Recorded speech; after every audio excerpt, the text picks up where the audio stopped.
Okay, has the meeting started because I can't hear anything? We're having a few technical issues. Just hang in there, please. Okay, thanks.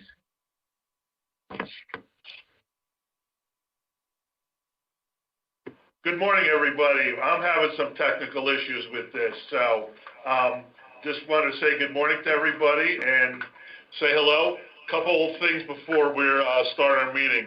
Please, above all, I'm going to recognize each one of you after each section is here. So if you have any comments or questions, please hold them until then so we have some order through this meeting. That will be number one. Number two, if you have a side question or anything like that, Katie has me on a chat. Just send over that you need to be spoken, and I will get to you in the order you come in. We can't have 9 or 10 of us talking over each other, so that's how we're going to run it. With that, I am going to call our special meeting to order this morning. And this is a special meeting to give some authorization to the general manager. Please, Bob Canero, I think you're there. Yes, I'm on here. Thank you. First off, Bob, I'm sorry. Roll call, please. Sue? Sue Fitzsimons, Yeah. are you there? Yes, I'm here. Okay, Donna Maloney? Here. Ann Brown? I can see your smiling Here. face. Here. Bob is here. Jim Young, are you on the phone today? Yes. General O'Connor? I'm here. Very good. Sharon? I'm here. And of course, last but not least, Roberta. I'm here. Karen, please duly note that we have a full board access on this. Bob, it's all about you. Okay, I move that the governing board approve the general manager to enter into a 3-year golf equipment services contract with Mr. Dave Aaron. Okay, is there a second to that motion, please? This is Sue. I'll second it. Very good. Moving forward, is there any discussion about this? Bill, would you like to put a little caveat on what this is about? If there are no questions, just a brief summary. As you well know, the contract that we had with Reed West Academy it was supposed to expire in this September. We had an opportunity in early January to relieve them of their duties so we could at least assess what we had at our hands and renegotiate an operational contract for these golf services and the equipment services position that we've embarked on. Since that time, we've created what is known now as the Golf Lab over at Grandview. We've researched and brought in David Aaron, who was at one time an employee working for Reed West, and he's doing all the club fittings, anything to do with club adjustment, club assessments, and those types of things. We've negotiated a 3-year contract amount, which is a little bit higher in revenue generation from what we were getting through the Reed West Academy, as well as opening up some new opportunity for lessons, as well as training with the new devices and technology that we've got installed at the facility now. We were hoping to have this done at the beginning of July, but we had some construction and various things that we were kind of taking care of, as well as contract negotiation. And with you all being off until September, we just wanted to get this thing moving a little bit sooner prior to September, and that's why we are here today. And I thank you for your support. Okay, I'm just going to go down the list. Sue, you have any questions about this? No questions. I vote yes. Thank you. Donna, any questions? No questions. I vote yes. Okay. Okay. Ann? No questions, and I vote yes. Bob Canero? No questions, I vote yes. Jim Young? Yeah, I have a question. Okay. Is this going to replace our training we now have several of our people, PGA professionals, doing training. Is that teaching? Going to replace that? No, that is, No, sir, that's part of this. This is what we have to do is we're only allowed to enter into contracts for a year, and we want to make sure that Bill has the authority to move into this for 3 years for this. That's all. That was my next question. Do we have the authority to move it? I thought this was a membership directive. No, Jim, this would fall under, the general manager has the ability to go into contracts. We're just trying to give him the leeway. Instead of having a year to year, it's able to be more than a multi-year contract, which is what the person would want on this. That doesn't answer my first question. Is this guy going to do golf training, teaching, or are we still going to have our 6 or 7 is doing that? the golf contract that we're talking about today, Jim, really are golf equipment services. So when it comes to the acquisition of clubs, club fittings, grips, clubs adjustment, and basically some technical things based on some computer-oriented swing analysis, Dave is handling that. When it comes to the lessons being provided out at the golf course, that is being handled now currently through our PGA Golf Pros. That's what I wanted to hear. Thank you. Jim, did we get a yes on that from you? Yes.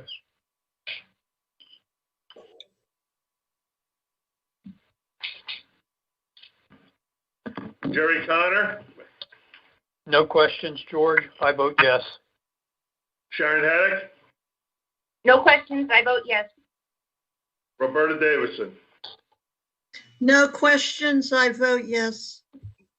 May the record reflect the unanimous vote of the governing board to give the general manager 3-year contract for Dave. Thank you.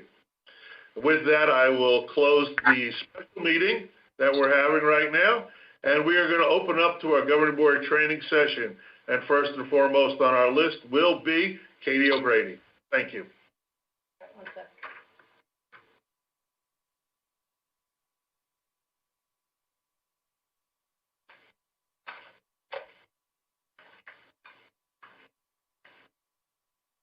Sure. Can you guys see the legal presentation on there? Or is it still showing the agenda? Yeah. No, I have legal. Okay. I see the slide. Okay, great. Thank you. I'm going to go through a lot of different legal information, corporate law, that kind of stuff.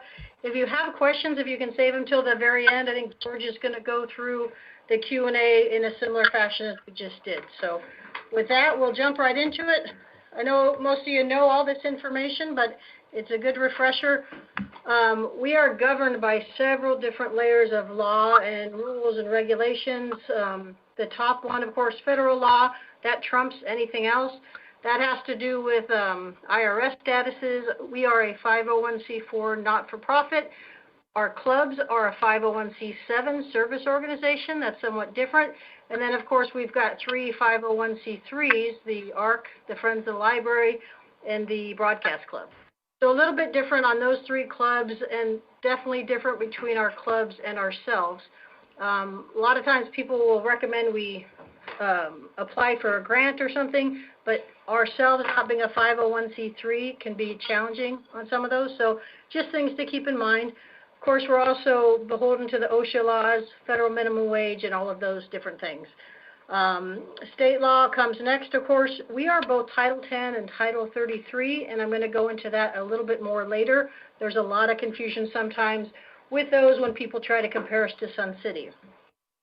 CC&Rs, and I think we're going to be talking about those later in the master plan. That is what really binds the owner members to the rec centers and lays out the owner's responsibility when it comes to being members of this community, and it gives us some limited authority over their property.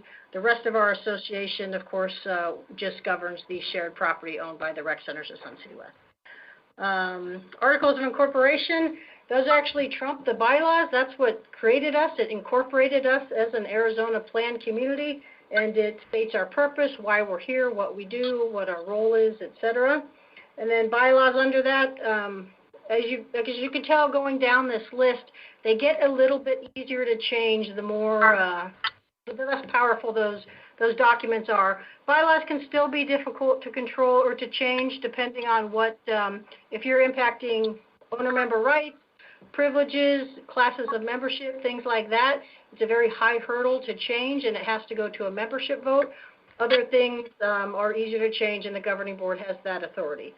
But that does outline the board responsibility, the powers, what you do if you've got an election, et cetera, and then the different membership types and their rights, and the fact we have to have open meetings, those kind of things.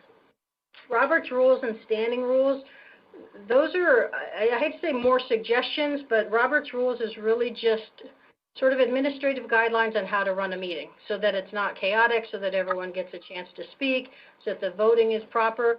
But it's not a hard and fast law, so to speak.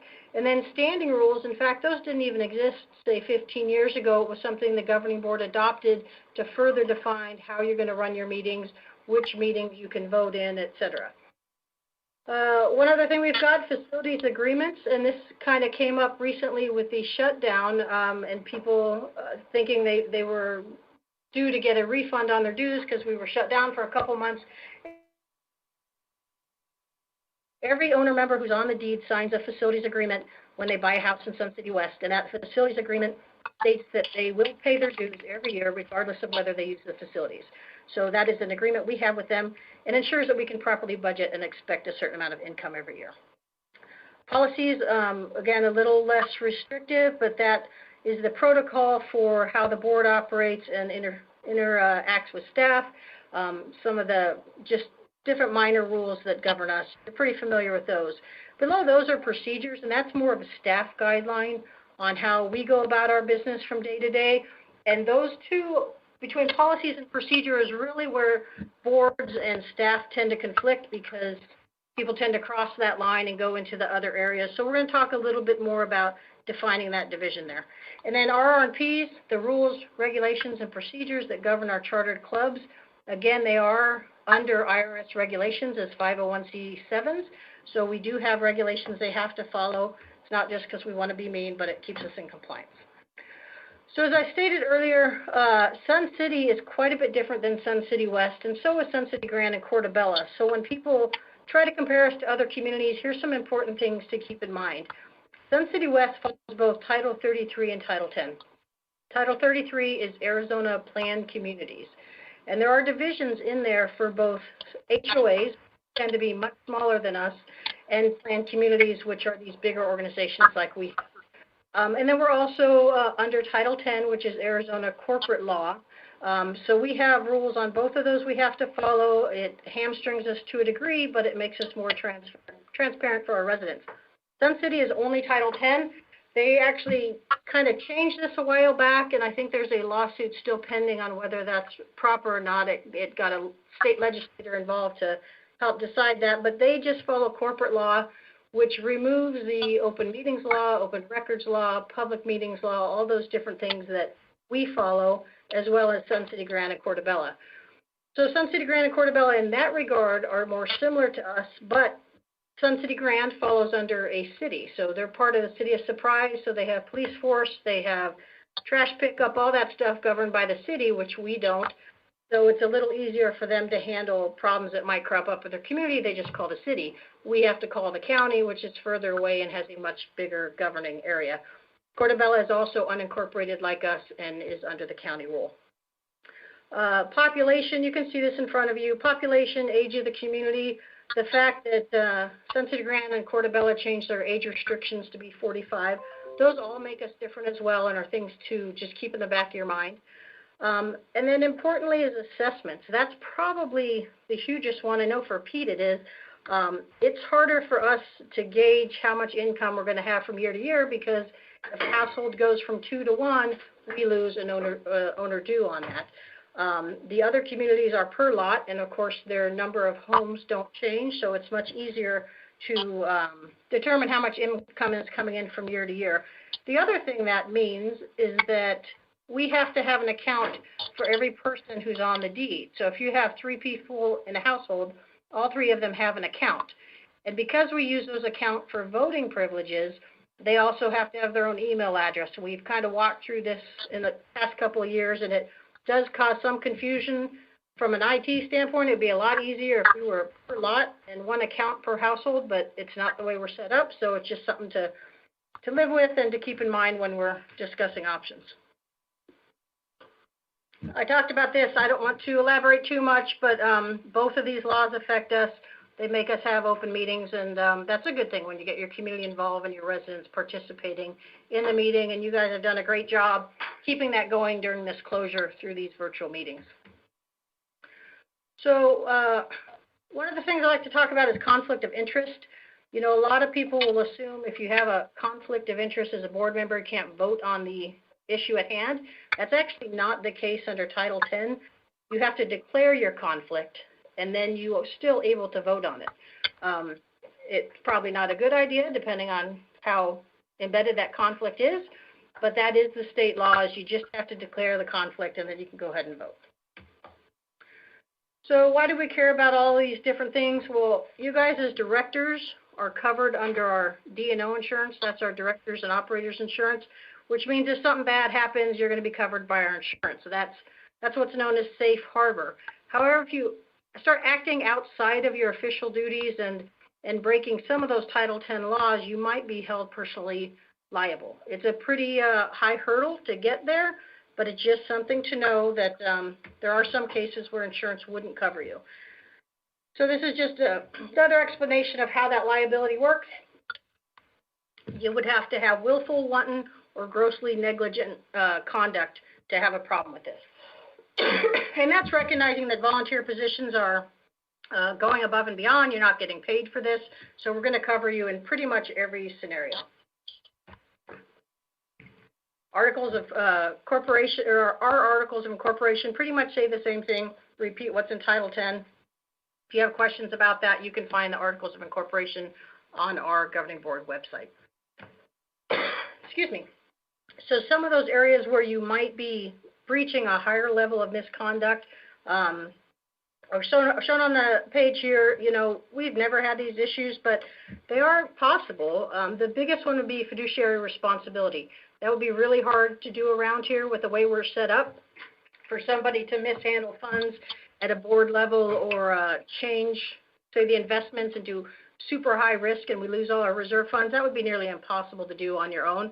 So it's not, at our level, with our type of nonprofit corporation, not a big risk.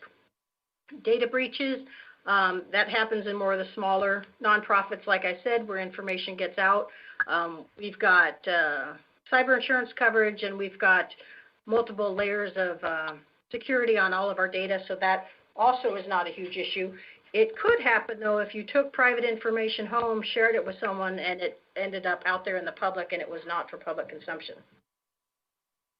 We're going to talk a little bit more about that with legal advice later.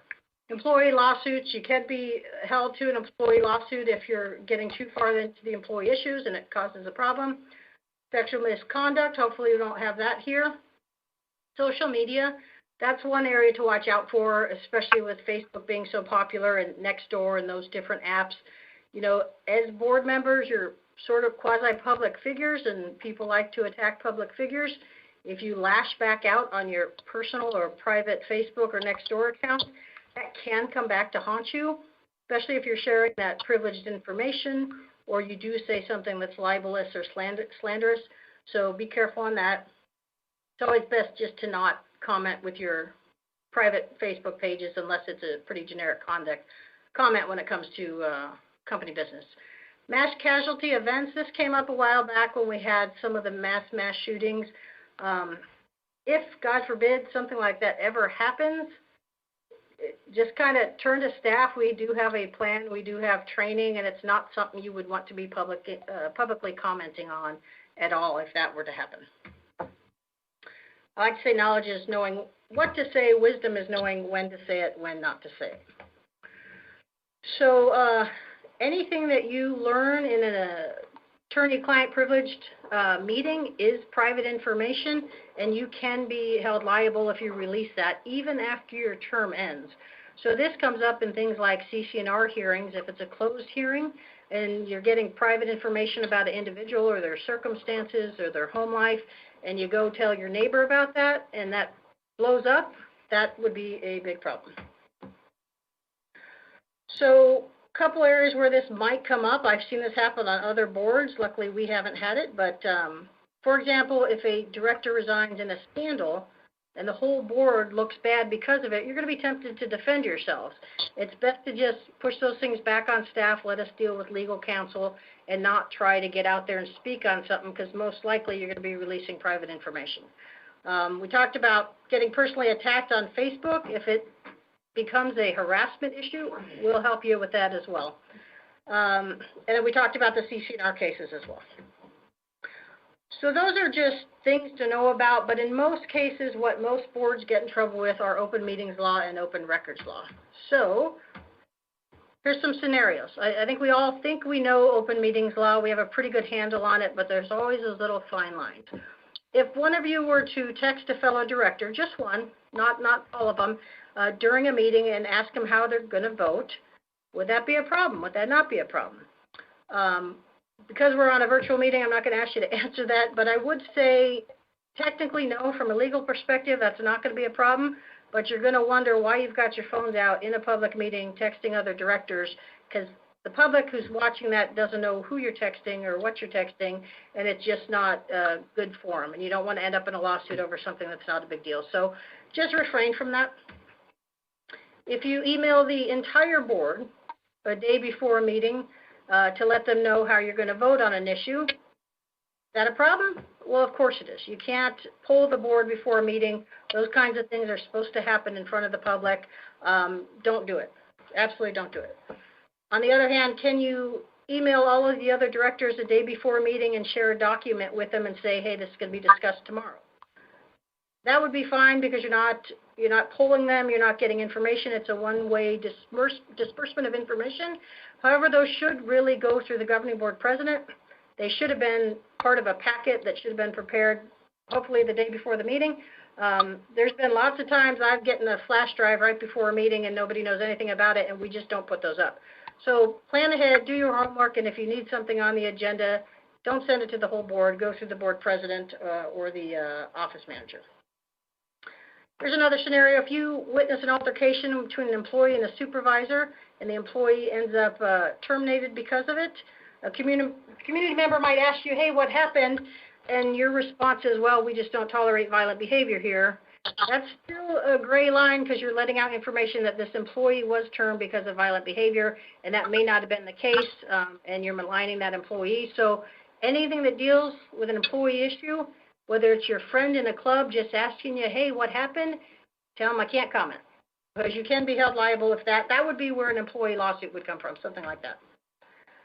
Here's another scenario. If your son's landscaping company was chosen for a rec center's contract, is that an issue? Well, we talked about it earlier. It's not going to look good, and you really don't want to fight that battle in the public, but technically you declare your conflict, and then you could vote on it. Hopefully that doesn't happen here, because it would not look good and would probably put us into the newspapers in a bad light. And we have had this one here, if a resident pulls out their cell phone, starts recording a board meeting, you don't want to be caught on tape, because maybe you're upset about the issue at hand, and you tell them to stop and put the phone away. That is going to be a violation of state law. According to state law, members can videotape meetings if they want to, especially if the community itself doesn't provide it, videotaped recordings of those meetings. So just let them do it. You know, if we're all acting civilly in a meeting, it shouldn't be a problem, but they do have a right to do that. So let's talk more about what we should be doing as directors. Set the policies, set the direction of where you want the association to go in the short term, and also with an eye toward the future, which of course we're going to discuss more with the master plan. So how do you do it? These are all just best practices as a director. Of course, do your homework. Showing up at a meeting and trying to read all the documents 5 minutes before the meeting start is not a great way to be prepared or participate in the meeting. Make sure you're familiar with the bylaws and the policies. I know it's exciting reading, but if you read through it once a year, once every 6 months, especially the hot button issues, you don't have to have it memorized, but hey, that's in that document, I better go back and look this up. Be civil. It's okay to disagree, but it's not great to argue in front of the public. And then understand it's not about winning and getting your way on individual items. It's about finding consensus. So when we do find consensus as a board and you vote, even if you were the outlier on that, you don't kind of keep bringing it up after the meeting is long over. Just explain that, well, here's what the board decided, even if you don't agree with that final decision. Don't get caught up in the minutia and the wordsmithing. That tends to get meetings off track real quick. And then stick to policy, not getting into the day-to-day operations, which fall under the general manager. Here's some examples of how policy can quickly cross that line into procedure. The ones on the left are things that would absolutely be under the board's jurisdiction. We want to slow down the traffic in front of the social hall. We want to increase golf revenues. We want to improve customer service. Those are all good broad level targets. Telling us how to do that, well, we want speed bumps instead of stop signs, or we want you to advertise in this particular newspaper, or here's a firm you need to hire. That would be crossing into the procedure, which tells us how we're going to get your policy accomplished. So just be mindful of that. A couple other key things just to be aware of. This one causes a lot of confusion. There is a difference between the owner member meetings and the board meetings. Owner member meetings, there is only one a year. It's held at the end of the fiscal year in June, and it's dictated by the bylaws. And we are required by state law to have at least one owner member meeting a year. In the smaller HOAs, that's usually where they conduct their business because they don't tend to get the public at their regular meetings. So they have that one owner member meeting. They often do their election for directors. They might do a budget approval, but it requires a quorum of the populace to be in that meeting to conduct any business. A quorum for us would be 1,000 people, which would be very hard to do in any of our facilities. So we tend to not conduct business at those meetings. We use it as an opportunity to hear back from the community, and any other big issue that would require a community vote, we try to schedule with the March election of officers or directors. You can't add items to the agenda after they've been up, which is required in 48 hours, so plan ahead if you're trying to get something on the agenda. I also sent you all yesterday the Rec Center News deadlines. So any bylaw change has to be published in the Rec Center News 10 days before it gets voted on, and on our bulletin boards and electronic media 30 days before it gets voted on. So don't think you're going to put something on the agenda and vote on it a week later if it is a bylaw change. Karen handles all this. She'll guide you through it, but just make sure you bring that up and are aware of the deadlines when those things are happening. If something's not on the agenda, the board isn't supposed to discuss it. It's better to put it on a future agenda. So sometimes that causes confusion from some of our residents, but it's just something to keep in mind. And then if you are on a committee or a subcommittee or any of those meetings have to be on association property. That one's come up quite a few times in the past. That's dictated by state law and by our bylaws. We do have a conflict of interest policy that states board members and staff aren't going to accept any gifts over $25. Makes sense. Executive sessions can't be called just because you don't want the public involved. There's only certain scenarios where that can be done. They're on here, they're in our bylaws, and they're pretty straightforward on when you can have an executive session. Last one, we had a lot of requests in the past to videotape our meetings, and we never did. Advice of the lawyer, because once we videotape a meeting, it becomes an official minute, and we have to warehouse that, keep that, make it available to the public, and it just wasn't something we were advised to take on. However, with COVID, we've obviously jumped into that scenario. We are doing some video meetings, and we are making these available on YouTube. I know they've been very, very popular, so this is going to be probably a point of discussion for the board, whether you want to continue that after the COVID restrictions lift. A lot of people don't know this, that any dispute a homeowner has with a planned community about how we run our meetings, those kind of things, those actually get heard by the Arizona Department of Real Estate, not the Attorney General or any of those things. So this just gives you an example. A number of cases, they generally side with the respondent, which would be the HOA or the planned community. Usually it's an angry resident that may not be aware of all the laws, but in some cases, there's definitely merit to those. So just be aware that's who that would go through. Email, I sent you directions yesterday on that. If you have any questions, let me know. Do know that we asked you not to start commingling your personal email and your work email on your home machine, because if something came up where there's a violation of open meetings or something like that, a lawsuit, and we were subpoenaed, if you have mixed your personal and your work emails on a personal computer, those are now subject to search. So keep them on the work laptop, keep your governing board emails separate, and that would be the only thing that would be under subpoena, and it keeps us all clean and clear. Additionally, one last thing, this had kind of come up before, but ransomware attacks are always on the rise. We do filter as much of that stuff as we can through IT on your email, but there's always stuff, because the bad guys are changing what they do on a daily basis, stuff is always going to get through. So, you know, use your common sense. If you have a question, if something doesn't look legit, especially if it's an attachment or they ask you to click on something, don't do it. Just call IT. We'll take a look at it and make sure it's legit. Just be hyper aware of that. Like I said, we filter as much spam as we can, but there's always going to be something that gets through. So with that, that is my last slide, and I appreciate your patience listening to that. I know it's a lot of boring stuff, but I'd be happy to turn it back over to the board president. Hold on with that. I'm going to try my headphones. Could you mute that? I'm going to see if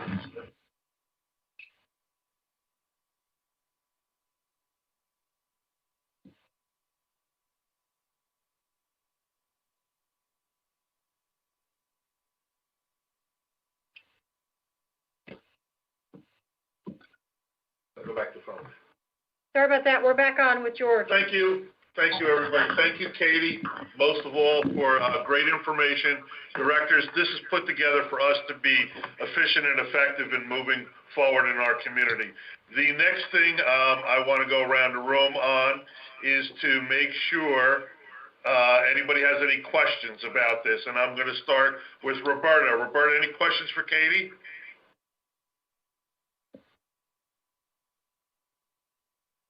No questions. Thank you. Sharon?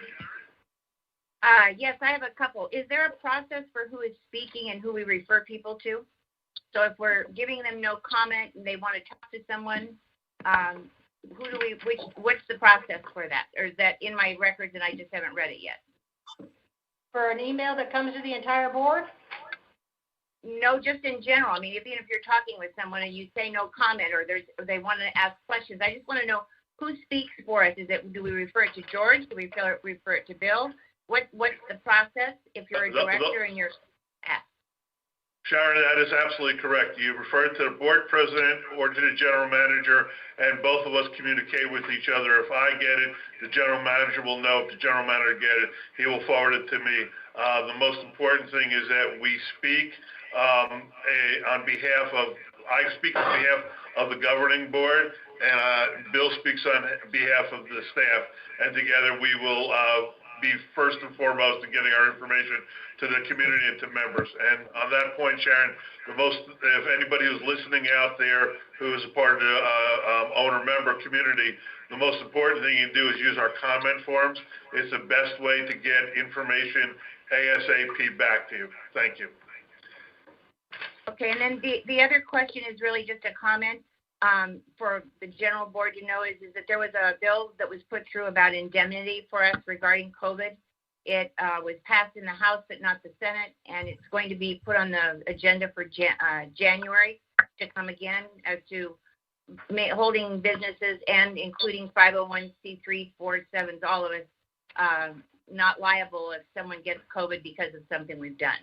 So I just wanted to let the board know and Bill know that was pending. I talked with Senator Livingston yesterday. He called to talk about what was going to come up in January. Very good. Thank you, Sharon. Jerry, Sure. Any questions? Thank you, George. No. Okay. Jim Young. No.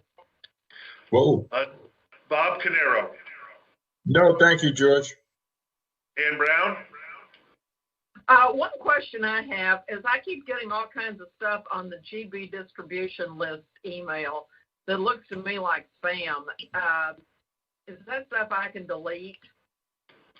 Looks like advertising type of stuff. What I normally do if it's somebody who wants us, advertise on our website or whatever, I don't open it up. You can see it's there. I go in and I don't just delete it, I block it. And that's the best way to get rid of it. So to block Okay, it, if you're sure it's an offending email and you're positive, you can right-click on the email, and towards the bottom, there will be something called junk mail, and block sender or block the email just by right-clicking on it. And that'll permanently prevent that sender from sending to you again. Oh, okay, thank you. I'm not used to using a PC. I'm a Mac person, so I'm just learning. Thank you. Oh, you heathen, you. Anna? No questions. Vice President Sue? No questions. Okay, well, that's great. Thank you guys all for your comments. Katie, thank you graciously for up there. A little bit of housekeeping that I must do right now, as Karen has informed me by 14 sticky notes. I need to take a roll call of staff that's online here. So I can say Karen, Katie O'Grady, Bill Schwinn, and Pete are in the room with me. I'll let each one of you who's on here as staff just say hello, recognize that you're on there. When you say hello, I will start with James Riley. Kind of take a breath so everybody can get on there, because it takes a few seconds for the voice to get transferred. Thank you. James, you on? Yes, I'm here, George. Thank you. Hey. Let's see. Martin, are you on? He may not be on audio, but he's Okay. All right. Any other staff that's on, please recognize yourself. Barry's on. Thank you, Barry. Maria's on. Thank you, Maria. Pat O'Hara is here. Pat O'Hara, this isn't the green. What's up with that? Beautiful day in Sun City West. Absolutely.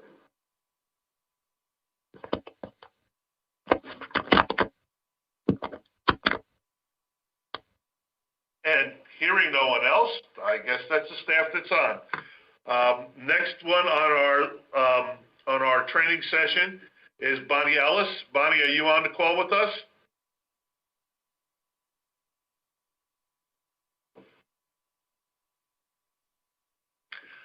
Well, Bonnie, I guess, didn't make our call today.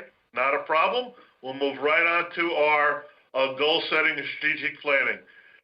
We'll be having a lot of conversation with this with Bill and Pete and everything else. And like I said, on each one of these members, we're going to listen to the presentation that starts it, and as each section moves on, I'm going to go around the room for your comments and questions.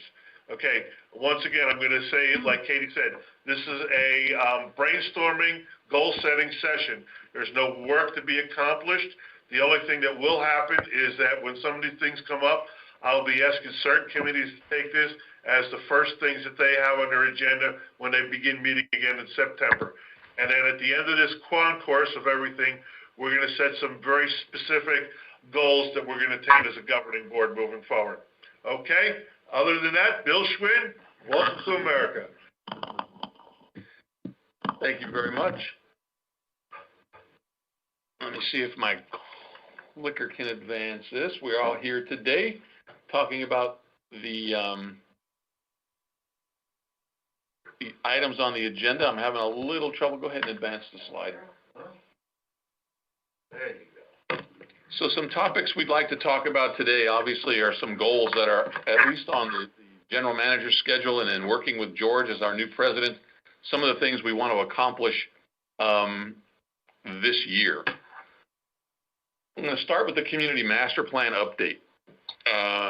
Jim Sloan and I were actively pursuing this during his year of presidency, and we kind of got derailed a little bit toward the end of the year by the COVID epidemic. And so here we are trying to move this thing forward. So I'm going to get this a little bit in the order that these appear on the agenda. As you well know, we've recently taken over the CC&R program last year, and how that coincides with membership and how we're working together with that. There are a couple of issues that have come up, and we'd like to talk to you about that. And a lot of these issues that we've got, at least on our goal scenario, will lend themselves into policy creation and something that we need the governing board's approval on to move some of these things forward. How we deal with clubs and club improvement, club funding, again, is another policy scenario that we'd like to explain to you and see where the governing board likes to go with that. How we deal with our owner member dues. Katie touched on it a little bit earlier today, but as we have closed down due to the pandemic, a few of our facilities, we have been getting besieged by, several people, owner members, thinking that somehow, some way that their dues are somehow affected by us closing down a particular recreation center for 60 days or a month or that type of thing. And so there's a legal ramification there that we need to get some education out and alert actually as to what the annual fees do for owner members living in Sun City West. Next, we'd like to talk about a revised budget process. I know this is one of George's main goals as far as accomplishing that this year, and that is how we go about funding our capital programs, the collection of APF funds, and what we do with our income statement at the end of the year. So we'll get into that a little bit later today. And then Pete is here to discuss our reserve status. The governing board, obviously made a policy decision change last year, and we'll go over as to where we are currently after what we started seeing a bit of a slide in late February as far as our reserve fund status and where we are today. So if you don't mind, I'd like to just jump into what we consider the master plan update. Here's a picture taken in 1987, and I challenge you to find a pickleball court in there. Didn't exist. And so when it comes to planning, as far as where we go and where we are, this is a unique situation for us. Most times, at least in my background, working in municipal government, we were dealing with growth and land use and land planning and those types of things. Sun City West, as you know, is very unique. We're landlocked. We live inside walls, and everything seemingly is developed. And so how do we plan for the next 10 years? What are we doing? You all, for the last couple of years, been deeply involved in space utilization, how we use our facilities, and what goes where. There are a lot of issues still out there as to who goes where and what can we do and how we can improve our community. So with that, it's good to have fresh eyes on the situation. It's good to get community feedback, and that's what we're going to attempt to do here over the next couple of months. Where we sit today, we are in the process of negotiating and communicating with a lot of consulting firms that do this for a living. They're very good at it.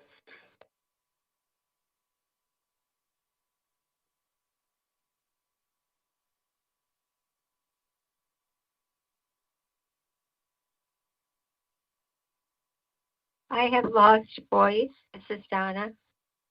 I have too. This is Sharon. I have to. It's Ann. Okay, I lost the audio. Sue.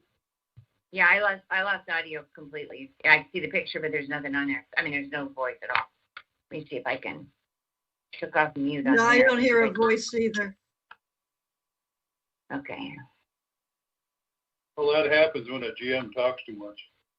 Oh. Let's see if this will come back up again. I hate to. No, we all don't have audio. Nobody No, no, no. audio today.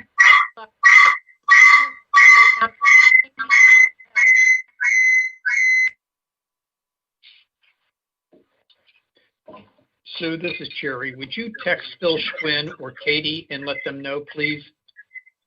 Yeah, hi Jerry. We had our audio disconnected, unfortunately, so I think we're back now. Hopefully you all can hear me. Yes. Yep. Yeah. Okay. Yeah. Very good. Does that work? Okay. So moving on, we're looking at the scenario. Bill, this is Jerry. You were cut off when you were talking about the outside consultants. Could you please pick up at that point and go forward? Thank you. Yes. I'm going to basically walk through these slides as we speak, and then I will catch up and identify the consultants that we are attempting to coordinate with as we move forward. So obviously, this is what we're up against. We're looking at 11,000 acres of land inside the walls, about 17,500 homes, about 29,000 residents.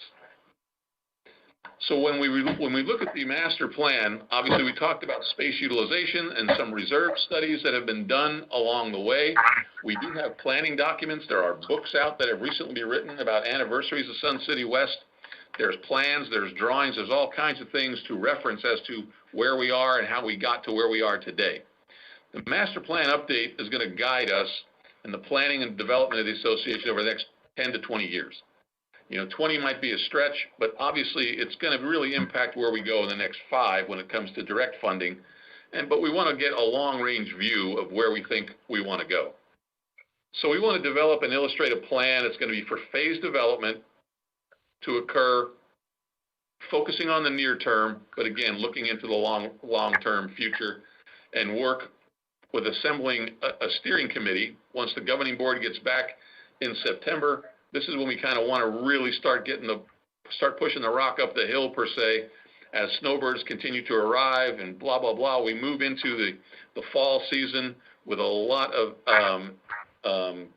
interactive meetings with the committee and various community leaders to kind of see where we're going, so that by the end of the year, come fiscal year June, we have assembled a pretty good update. So,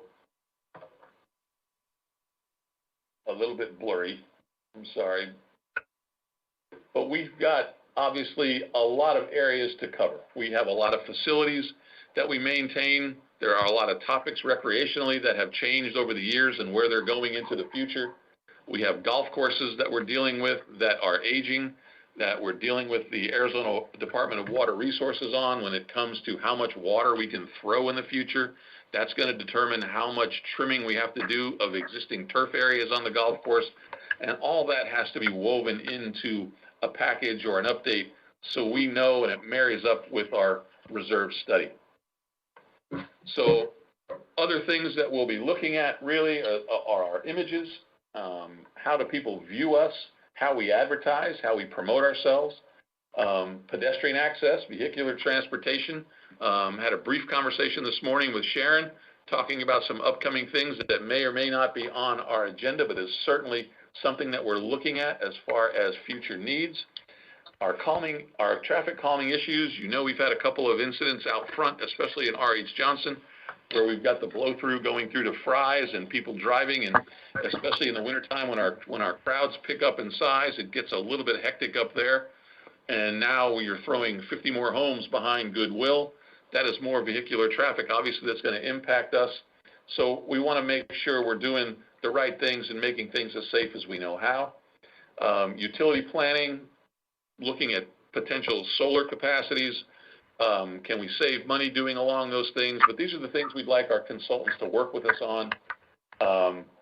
Landscape improvements and signage. Again, I talked briefly about water resources, but that is going to play a key role here in the next couple of years as to how we're dealing with our water issues. And then what we do potentially, since we are landlocked, and if our needs arise, is there a plan in place for the acquisition of potential new facilities, properties, churches, or miscellaneous properties around town? So we want to just get all that identified. So we have facility maintenance equipment, big expenses on our horizon, because we do maintain about $150 million worth of assets here. These things have to be replaced periodically, and we do have a pretty good plan put together for that, but we want to make sure it's solid. We deal with lighting. There are some issues that have come up at the club level, whether it's for softball fields or maybe looking at enhancing one of the golf courses by lighting some driving ranges, something that the board can consider. And then we've recently, as you know, have some work done in the sports pavilion as far as any kind of transition of the shuffleboard room into a redesign? Are we looking at a sports bar? We've got some restaurant renovation perhaps at both the golf course as well as the sports pavilion. So a lot of these things have to come into play, and we'd really like some feedback, professional feedback coming back our way with the series of consultants that we'd like to bring in. What's our inventory when it comes to space? You know, we do have clubs that are utilizing a lot of facilities. We are doing our lead work now as to trying to identifying those active numbers in those clubs to make sure that they're in the right facility, or can we relocate some to others and accommodate other larger groups that are growing in today's world. We have a commercial corner, which is, I consider, the village center, which is Meeker and R.H. Johnson. Take a hard look at that. Where are we going into the future as far as that goes? But that's our bell tower. I mean, that's where we are, that's where we exist, and what can that look like over the next 5 years? Our storage capacity is challenging to us. We want to modernize our facilities. I think up until this point, I think it's the staff that have been here have done a tremendous job looking at where we were and where we are. A few slides ago, you saw that picture taken back in the 80s. There was one rec center. It was Beardsley. And that facility's still there.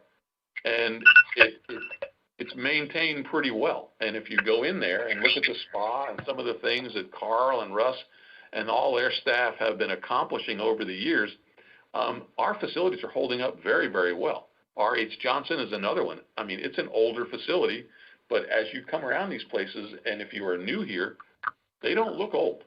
And so we want to maintain that quality as we move forward.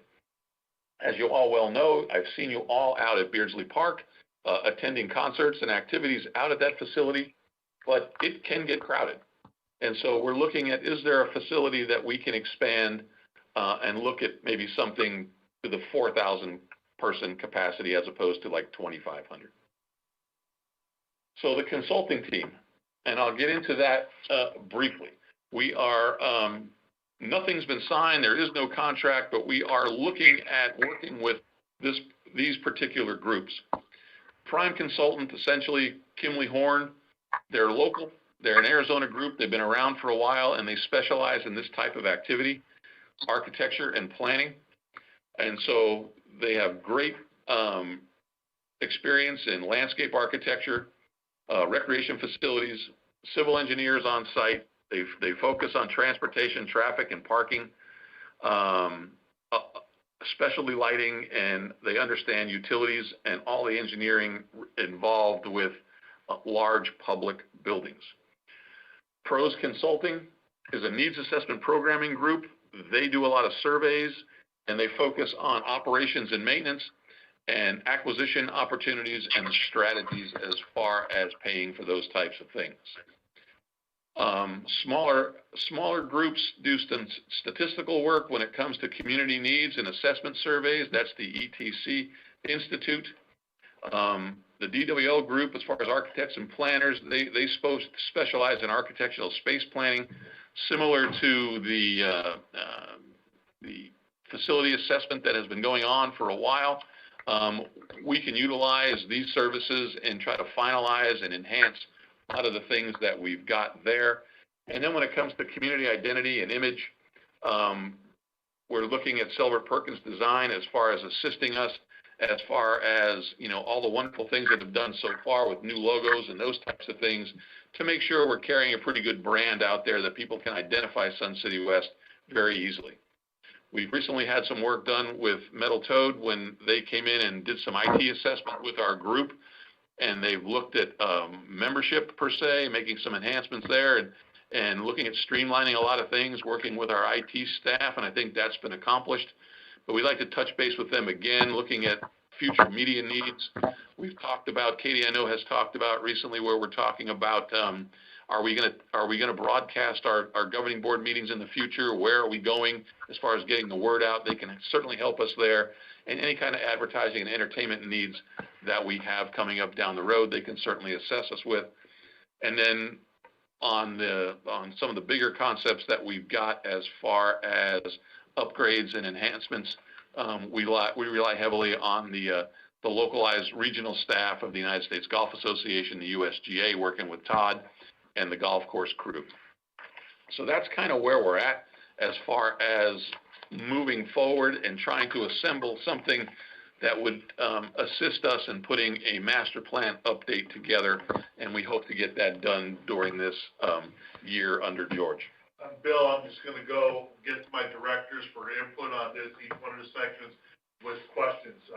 Directors, I'm going to start with Jerry Connor. Jerry, any questions or comments or thoughts for Bill on this?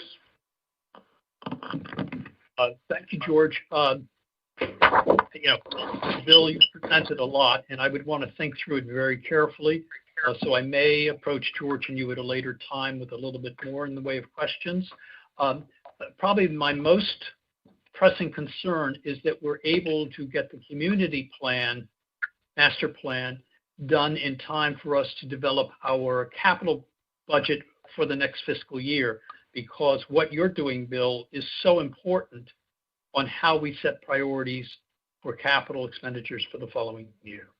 And it also dovetails with how we set the owner member dues, because as most of us, if not all, know, that excess of operating goes into the reserve fund, and all of these things tie very much together. So are you optimistic that we can get the master plan done in time for us to do the capital budget for next year?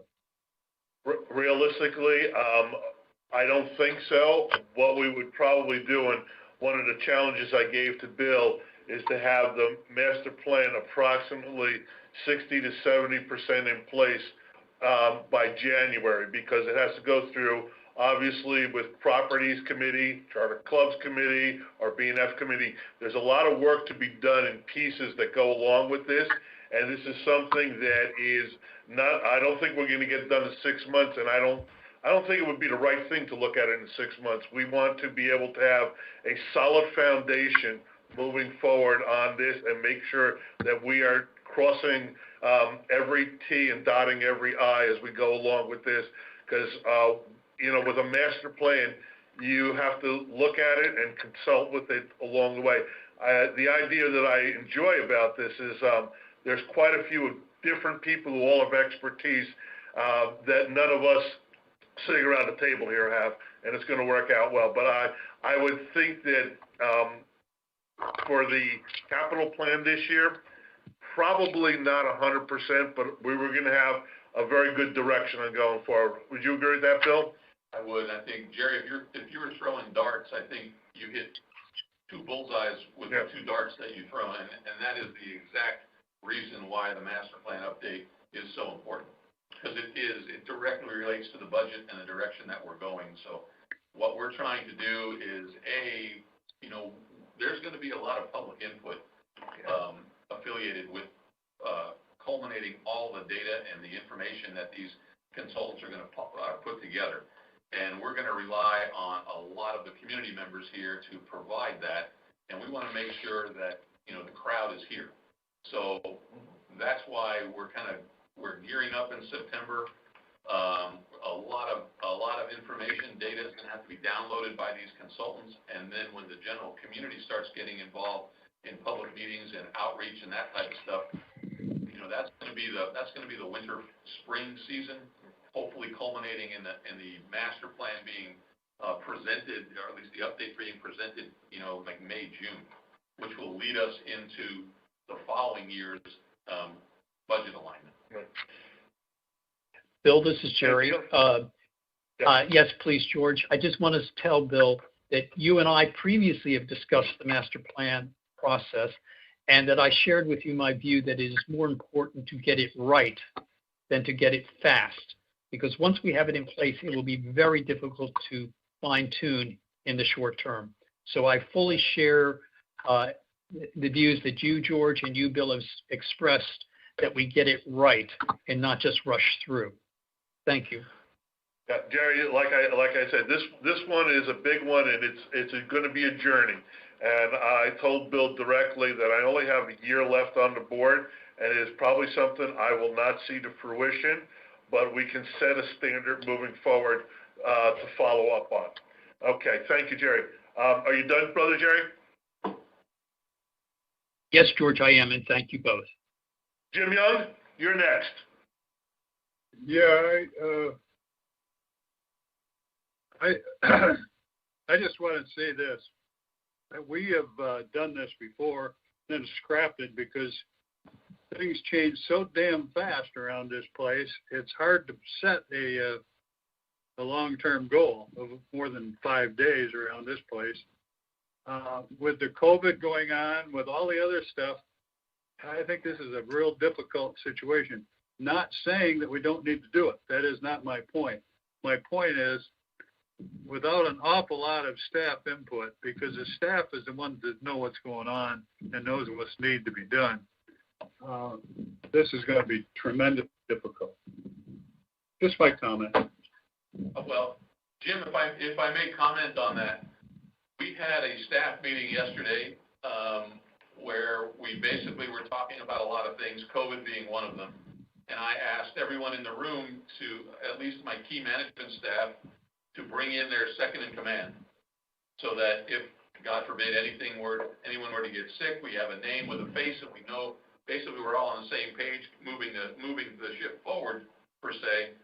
But as we went around the room and addressed the management staff, I think we've identified over 325 years of employment service inside Sun City West by the staff. Exactly. That is tremendous. There is so much institutional knowledge in the room that it's scary, really. And so when that gets downloaded to our consultants, I think it's really going to help us kind of formulate a pretty solid plan that can be, when things do change, as long as you have a good plan, it's easy to incorporate that into it. And that's what we're trying to make way for. Thank you, Jim. Roberta? My only question is, do we have a budget item set already to pay for the consulting firm? Yes, this is Pete Finelli. The board approved $125,000 within the board, within the GM's legal and professional services. On average, $50,000 of that annually is used for legal fees, leaving $75,000 at Bill's discretion for master planning. And we're negotiating that. And he's negotiating that under those auspices to be as low as possible, but you can see the number of consultants that are on that list. All right, thank you. Thank you, Roberta. Sharon? First of all, I wanted to thank Bill and the staff for all the work they've put in so far, because it's great to see the pieces that are there. I'm curious make the comment that with COVID and the people that won't be returning, which a lot of the Canadians are not coming back for a year. I mean, they're staying in Canada, basically. Will we find some different ways in which to contact people so that we get input from not only our winter visitors that come, but also the ones that are still here that are older, that don't necessarily have, don't necessarily get out? Are we making some new ways of getting out the information and getting them to have input? Hi, Sharon, it's Katie. We do have the ability, of course, to send out e-news and the rec center news, and a lot of our part-timers read that online. They can get the rec center news online digitally, and they can get the e-news no matter where they are in the country. We do have a database, so if we have a valid email, we could send something out in that fashion. We try not to spam our members, but our database of emails has gone up since we've been doing online voting as well. Okay, thank you. I think it's real important that we look at ways, because a lot of people aren't going to come out of their homes until they're, being older, they're just going to stay in. Yeah. Thank you, Sharon. Thank you, Sharon. Donna? No questions. Thank you. Vice President Sue? Yes, I think the plan looks very comprehensive, and I'm pleased with that. And I think it will easily take the entire year to accomplish. So my concern is what happens for next year. I hope that we don't step back and say, okay, well, we just can't do anything because we don't know what the master plan wants to have happen. Because I think we need to, continue each year to improve. So I'm a little nervous about how that's all going to happen, but I think it can be worked out. R&R moves forward. Yeah, well, to that point, Sue, R&R moves forward no matter what. And we're not saying we have a stop on anything or an open do everything. It's, again, we have to look at each individual situation that comes up. And the master plan probably, like you said, is going to be a year and a half at least down the road. But again, putting these things into the walls and finding out the room that we have, the space that we have, what clubs, what facilities, all those things are just pieces that we've had over the years, and we're trying to get that all under one umbrella.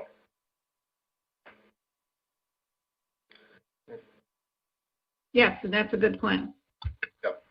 So, like this one, when we talked about the master plan, and I know, I've talked about it at verbatim, the thought process is this is going to be a journey. This is not going to be a quick anything.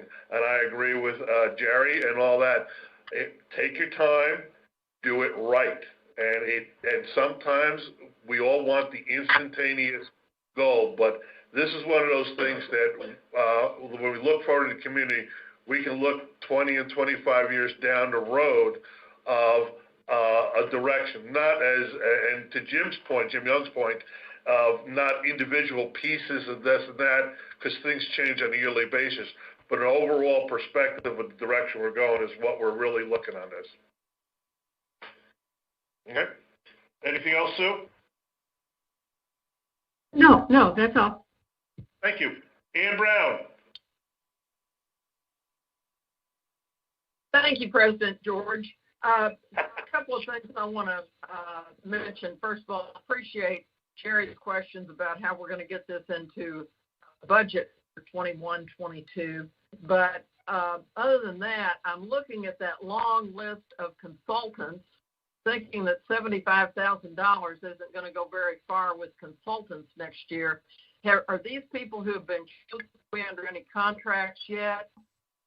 No contracts or anything has been put out yet. And Bill's in negotiation with them, and he's trying to get, as we would politely put, the package deal. Okay.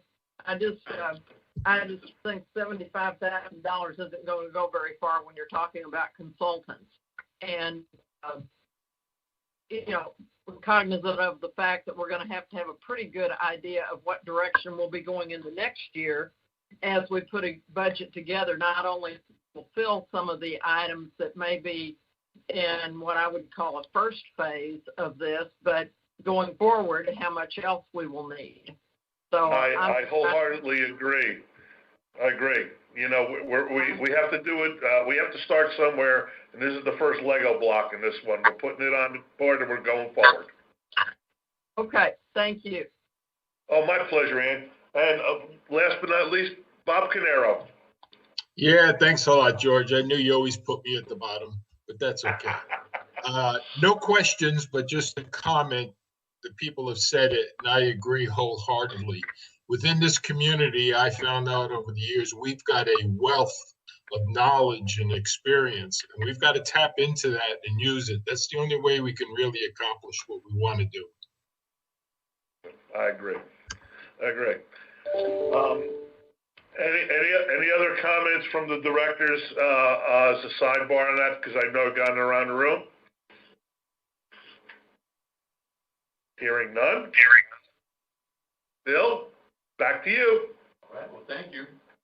As you know, we have taken on CC&Rs as of last year, and we are dealing with some policies and procedures that come up periodically.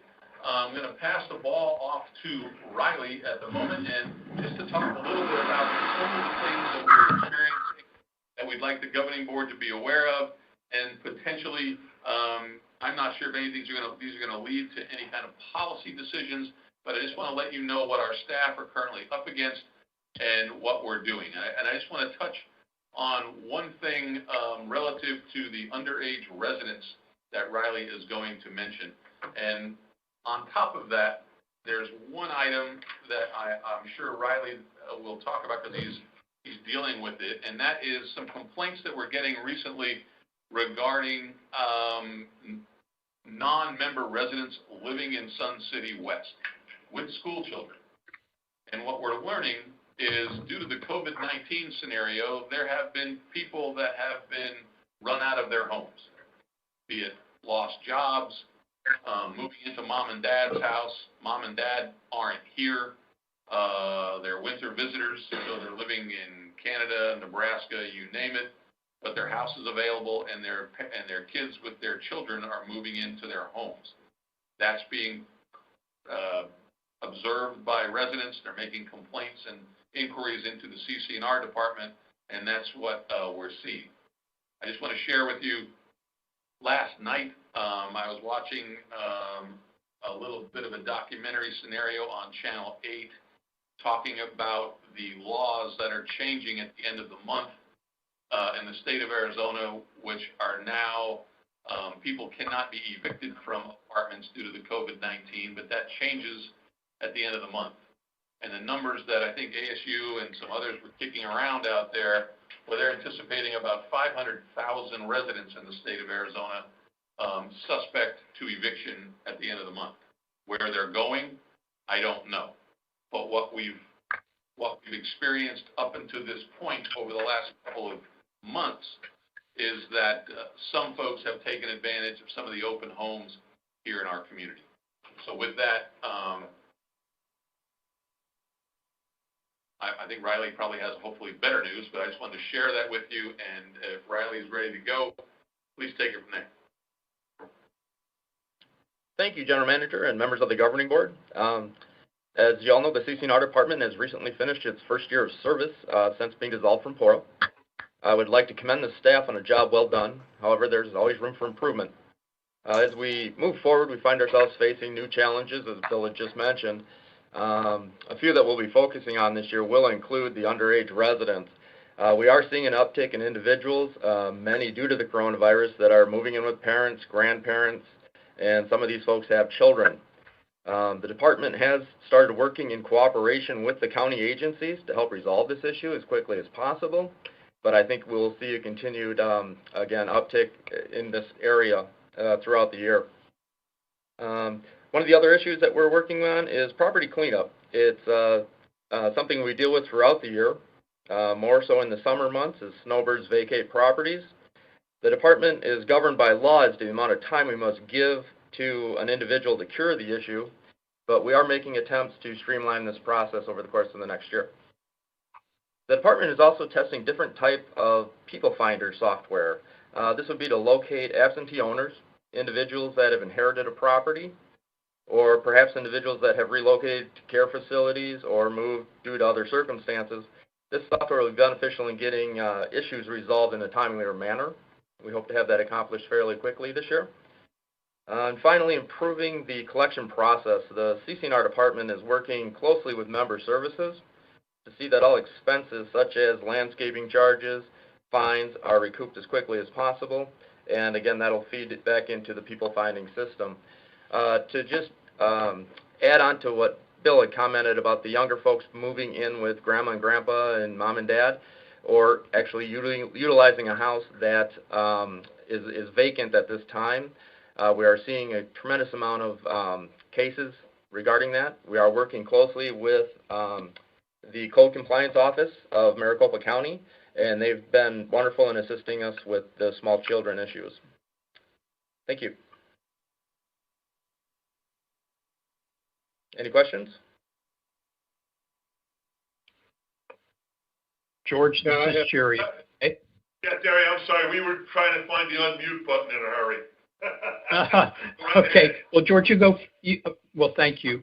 First of all, let me just say that I've been thoroughly impressed over the year of what Riley and his team has done with CC&Rs, and just more kudos. I think the underage residents issue is a very tough one, and thank you for reaching out to Maricopa County.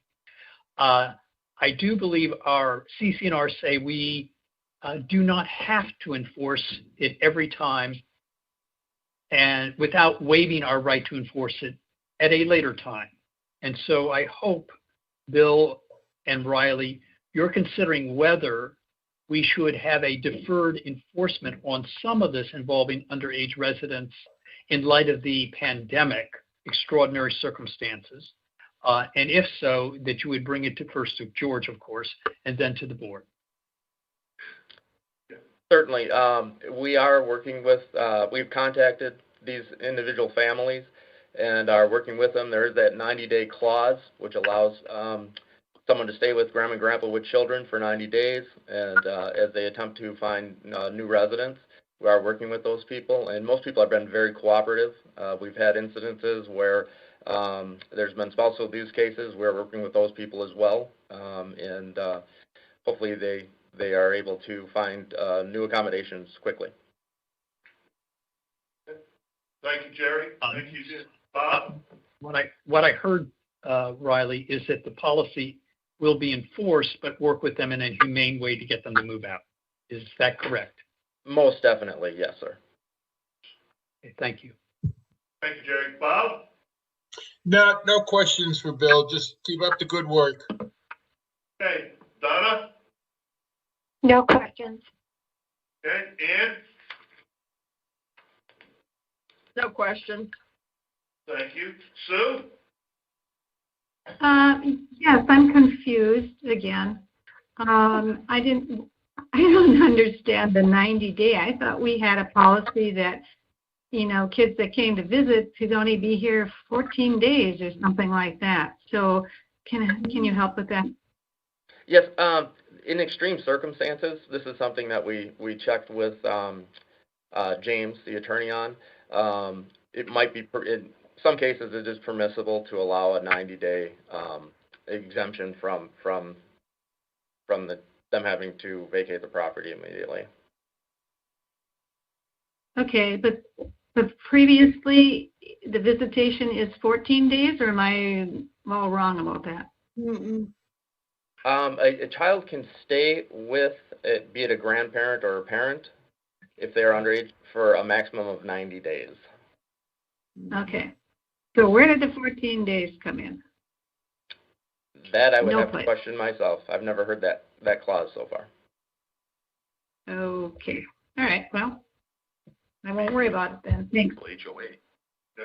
It might fall under the individual HOA as opposed to a general thing. It may be someone who is part of an HOA up off of whatever you call it.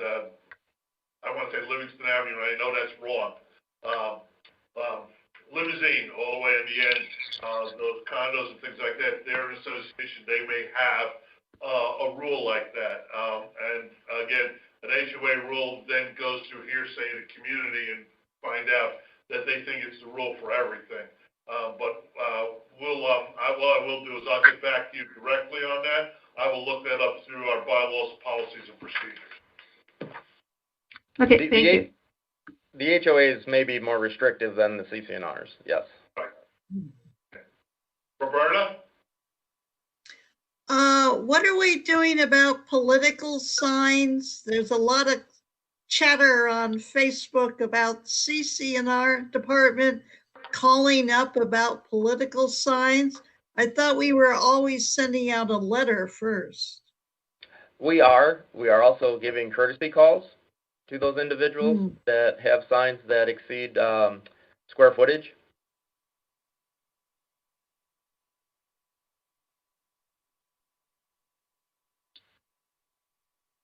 Okay, thank you. Maricopa County's ordinance says political signs can be no more than 9 square feet. Anything above that is subject. Is that correct, Riley? That is correct, yeah, and that includes all signs. We don't have anything that limits the number of signs. So just to put out a scenario, you could actually have 9 1-foot by 1-foot signs in your yard, or you could have one that is 3 by 3. There you go. Nice. Jim Young? Yeah, I just wanted to make a comment that even though the CCNR committee did not function this year, I stayed in contact with Riley, and I was very impressed with the flexibility when he needed to be, yet the sternness when he didn't need to be. And I think he's doing a great job, and I wanted to thank him for it. Thank you very much. Great. Sharon? No question. Good job. Awesome. Okay. Now, once again, directors, as we're going through these things, at the end of this, we're going to use these topics and things that to set goals for the upcoming year. So keep that in mind. Jot down your thoughts on what goals would be, and then we discuss it and put it together, and that'll be our focus for the year. Just keep that in mind as we go through each one of these things. Okay. George. Yes. This is Ann Brown. I have one quick question to try to figure out my ignorance here. So a CCNR can be more restrictive with an HOA, but it can't be less restrictive. Is that correct? That is correct. Okay, just verify, but make sure. I'm sorry. I think we said that backwards. A CCNR can ask for more. Yes, and an HOA CCNR can be, and an HOA can be more restrictive. The other way. I'm sorry. I get that always backwards.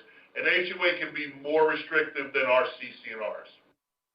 Okay, that's what I meant to say. Okay, thank you. I'm easily confused too, Ann. Don't worry about it. I'm in good Got company. it right, George. Once in a while I get lucky. Like they say, I'm the blind squirrel that finds a nut now and then. Okay. And Ann, just for your personal knowledge, there are 104 individual HOAs inside the walls here. Holy cow. Thank you. So it's really, you can have rules on one side of the street that are different from your neighbor across the street, just depending on where you live. There you go. Okay, all right. Thank you. Membership is next. Pete?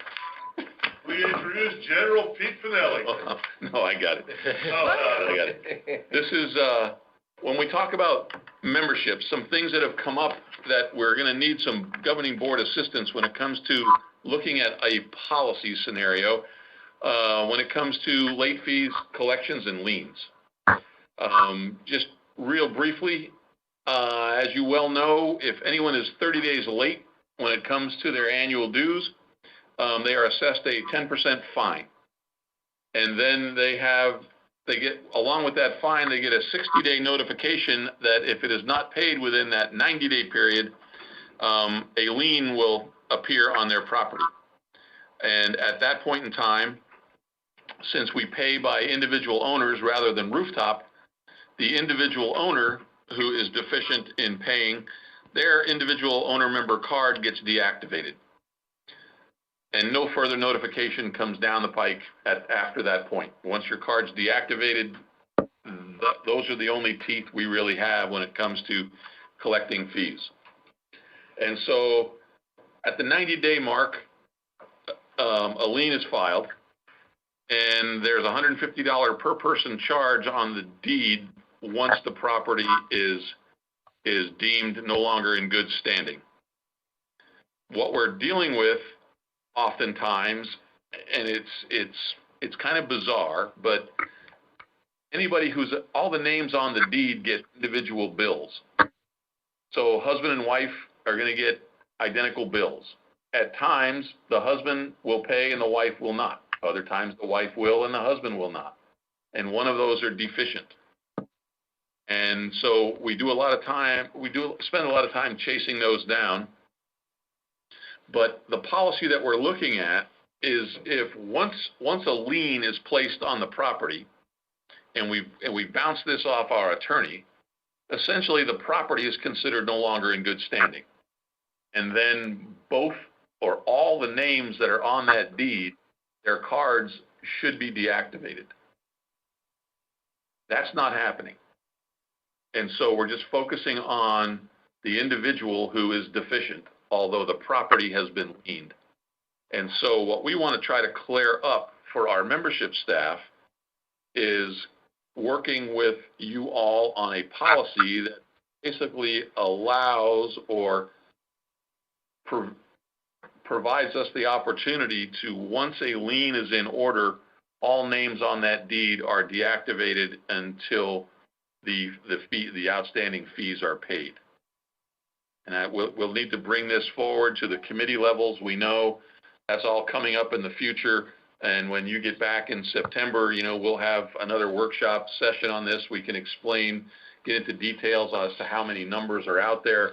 But this is something that I think membership just needs to clean up, and we need some language to help us do that. There's a couple out there that were presented to me the other day where we have an individual gentleman who's been paying his dues annually for years, getting discount golf cards as owner member, as he's entitled to do. However, his wife has not paid her annual dues for going on 5 years. Once contacted, we get a nice email back from her saying, you can do what you like, but I'm never going to pay these fees. And so here we are. And there are several cases in that arena that we're just trying to clean up, and we think with a little bit of an addition and some language into our collection and fee policy when it comes to the finance staff, that we need to clean that up. Very good. Once again, I'll go around the room. Sharon, you're going to be first up this time. Okay. I have one question. Is there any language at all that speaks to somebody where one person has a disability and can't use the facilities, like the husband-wife, where the wife has a disability and the husband, in that particular instance that you just said? Is there a language to speak to that? Are there any exceptions that we use? Not currently, ma'am, no.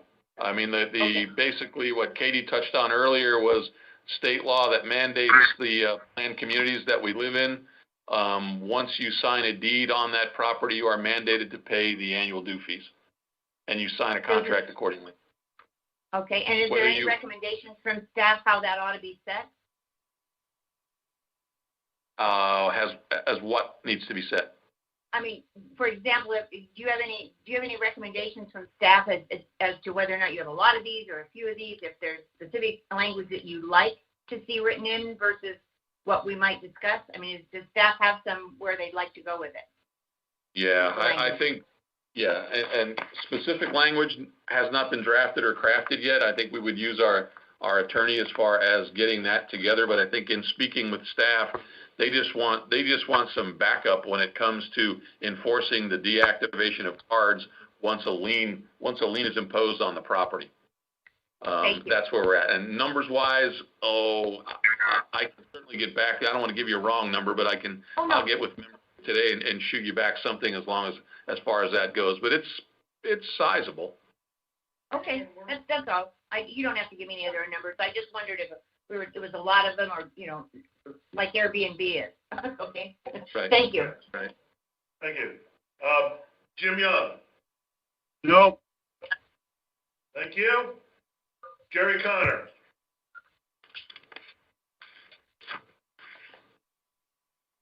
Thank you, George. No. Good. Roberta. No. Okay. Bob. No. Okay. Ann. Is this something that would have to be a bylaws change, or can the board change the policy? This is a policy change. Okay, this would be a policy change. It would be under, I would assume, one of the FI policies. And I know your group is going to review those, so probably that's going to be on your plate come September. Thank you. I just didn't know if it was go to our members as a bylaw change. Yeah, it's a policy. Thank you. No problem. Donna? No questions. Sue? I don't have any questions. I just think that it would be really helpful to clear up and clean up some of these issues that membership runs into. So I appreciate bringing that to our attention. I think it's a good goal for us for the year. And I will say this is one of those things that I'll put a small comment on. Obviously, if you know me for a couple of years, you know I take very good care of my mom, and she has been unable to use our facilities for well over 15 years. However, over those 15 years, she pays her dues completely each year. And it is not just the opportunity that she can or can't use a pool or go out and play pickleball or anything like that. It is for everything else that is included in that. And it's just one of those things, as we talk about this, not as a governing board member, not as that, but as an owner member, I'm not in a different place than anybody else would be on this one. And I just wanted to think that to clean up this policy and to give the membership the idea to move forward on this is something that I think we need to do.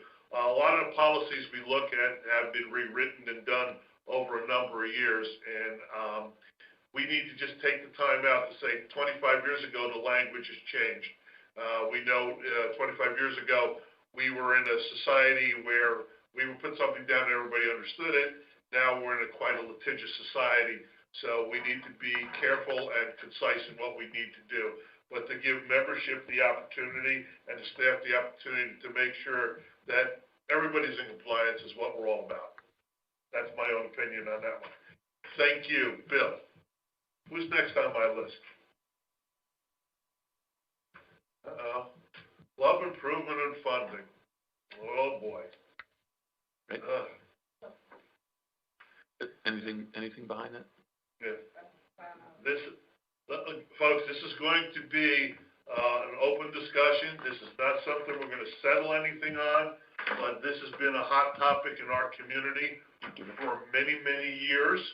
And what we're going to do is we're going to take the opportunity, and I've told Bill this and Pete this, COVID is a horrible thing that's going on, but we have the opportunity to look at things and change some things of how our clubs put together funding, how we have that opportunity. I have already tasked Donna with making sure the CR 13 form, first and foremost, has on the top that the club membership has voted in the affirmative that they want to pursue this project, whatever it would be. And it must be not their board, but the actual club people, okay? Because right now we have clubs who 3 or 4 people want to have this done, that done, or whatever. But the club funding and the club idea and where they're going to go must come from the general membership. And I've already tasked Donna with making sure the CR 13 form has that on it. So, and with that, I'll leave it with Pete. Before Pete starts, I have a question just in general. Are non-chartered clubs that we now have in Sun City West part of the person on the board responsibility that Ann has with chartered clubs, or are they separate and somewhere else? Separate and somewhere else. Okay, thank you. So we looked at, this is Bill. So we looked at the process of what goes on when people want to improve and fix their rooms as they like. So we are just trying to get it down to a system that really works and it's fair for everyone. Katie, one more. So safety is number one on our list. If there's an issue that these clubs are in a facility that is not safe, we will deal with that. But we want to know, is it a want or a need? Are we dealing with how many people are involved here? Are you actually a club grouping? A lot of clubs have lost their numbers as far as their annual people that are actually participating in the scenario. So we're contacting everyone along the way there just to make sure that they're actually playing by the rules, and then just taking care of the facilities like we normally do. But if it's a special request inside the house just to kind of move something around, the funding should come from the club itself and not relying on us. And this is one of those things that I know I've been on top of thinking about. And I like this idea you see on the first top of your slide there. And I'm going to give all the kudos. This went come from Russ Boston. Russ Boston has been thinking about this for years and years. This is what they call like to like. And just for my edification, how I'll present it is the wood shop. Okay. We look at the wood shop and we have a building. If the wall falls over on the left side of the building, is it the wood shop's responsibility to replace that or is it ours? Well, we put the building up, so going to this idea of like to like is that it's our responsibility to do it. And the other side is that if they have and they want gold-plated work tables for their business, is that our responsibility as the recreation center or is that the club's responsibility? And that's what the idea of the like-to-like thought process is in there. And the question will always come up, is this a need or a want? And a lot of times that can get mixed up. And I think that we need to be able to stand up there and is that club has a need. Is it because of expansion or whatever? And Donna and her charter clubs committee have been working on something as a checklist of what your use is, how many people you have, your expanded hours, what square footage you have, those kinds of things for existing clubs. There's needs for clubs that are out there that don't have their own place. And do they want a place? Well, everybody wants a place. How do we get there and how are we going to get there? And then it comes down to that, the activity, the club active members. I'm not going to mention the club's name, but they would have well over 1,000 members, and some of them, we only get 400 participants in that club who actually use it, but there are people that are on there.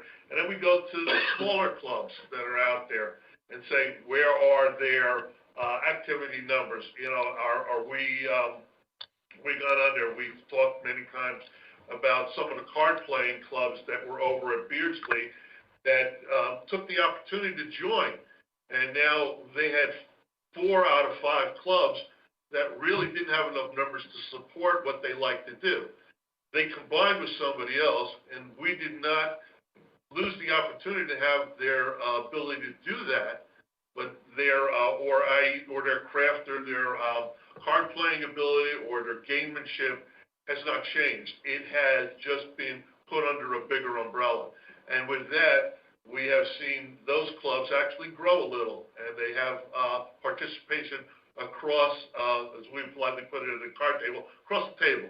So these are things that we're going to be talking about very much soon. And I'm going to stop there because we're done with that. Pete? Just 3 things real quickly. As you notice on the left of the screen, policy. Uniformity is what staff always wants the board to give us direction on. I could tell you in my 1 year here, we've had 7 different funding capacities, whether, it was a loan involved, complete payment, no contribution by the club, putting on an email. I don't think any of you on the call would expect that to be our protocol going forward. Number 2, we want to be very concise on the timing of these things, and as George alluded to, the involvement of the clubs themselves versus just some email to get Russ or Carl to start involving a tremendous amount of time, frustration with the vendors because they'll be asked to give quotes and do site planning, and then we have no involvement of whether this has teeth or traction at all. And then lastly, the capital spend I think most of you have been exposed to my what if you will, on the reserve study. When we put out an amount for just generic capital spend, the more clarity we can begin to give to that, if there's some generic one because some club on the horizon has some likelihood of that, or can we get more specific on the CR13 so that we know their commitment to the project, whether it's all encompassing or, the more uniformity you can give us on this policy, I think the whole association will benefit greatly. Thank you, though.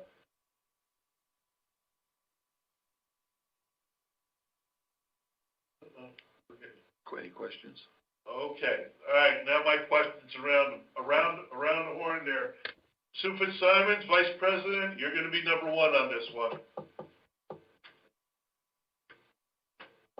What question do you want me to answer? I think that, Any comments or questions or thoughts on this? Okay. This is not something, like I said, we're gonna decide sitting here today, but this is something we can Right, look at as a okay. goal for next year.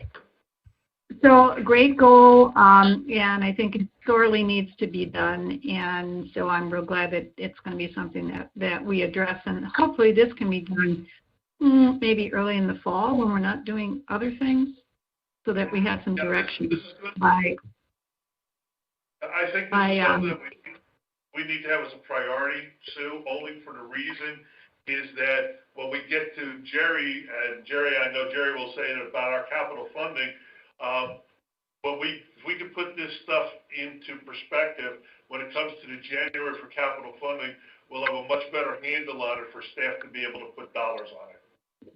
yes, Okay. those are my comments. Donna? I'm sorry, George. Who is supposed Donna, to be please. talking, George? My comment is, I think we're right on target for where we need to go. We need uniformity. We need to have better definition of moving forward for requests for clubs. And I think the committee will work with Riley and staff, and we'll come up with a formula that is clearly understood by the clubs in accomplishing what their needs and requests are. Again, better defining, is this a want, is this a need, and looking at it from actual facts and giving them guidelines on how to move forward. Thank you, Donna. Jerry, I heard you jump in there. I'll jump to you then. I apologize, Donna, George. I thought you said Connor rather than Donna, and I mistakenly jumped in.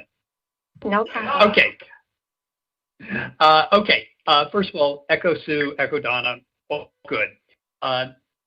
Riley, I know you have been working on developing credible numbers for each of the clubs as to gross membership versus active membership, and graphing it over time to see where peaks and lows might be. What is the status of credible data along this line? Where are you now? We have collected quite a bit of data. Unfortunately, due to the coronavirus, we did start this about a month prior to the outbreak, and at this point in time, we are still collecting data, but obviously that data is tainted with the lack of participation by many of the members, just out of safety factors. Certainly understand, but the project, your efforts to develop credible data on active use versus total gross membership and graphing it over time is a continuing project, and as utilization again kicks in, it will continue. Is that correct, Yes. please? That is correct, sir. We are still taking hourly counts at all club functions to date. Thank you. Thank you, Jerry. Jim Young, you're next up. Yeah, real quick, I agree with Donna. It's a need versus want, and it has to be judged that way. And I think you're doing a good job. Keep it up. That's all. Roberta? Well, George, you and I have talked about needs versus want for how many years? So that would be definitely a priority to me on properties. Right. Well, then Roberta, guess what? It'll start with your property committee. How's that? Sounds good. Sharon? I don't really have any questions, but just a comment that the non-chartered clubs that we made changes with because of COVID, are we going to go back and look at those at all? I'm not sure that the clubs got to, when you said everybody needs to vote first about what they want to do, I don't think that several of those clubs got the information as to being a non-chartered club versus being a chartered club.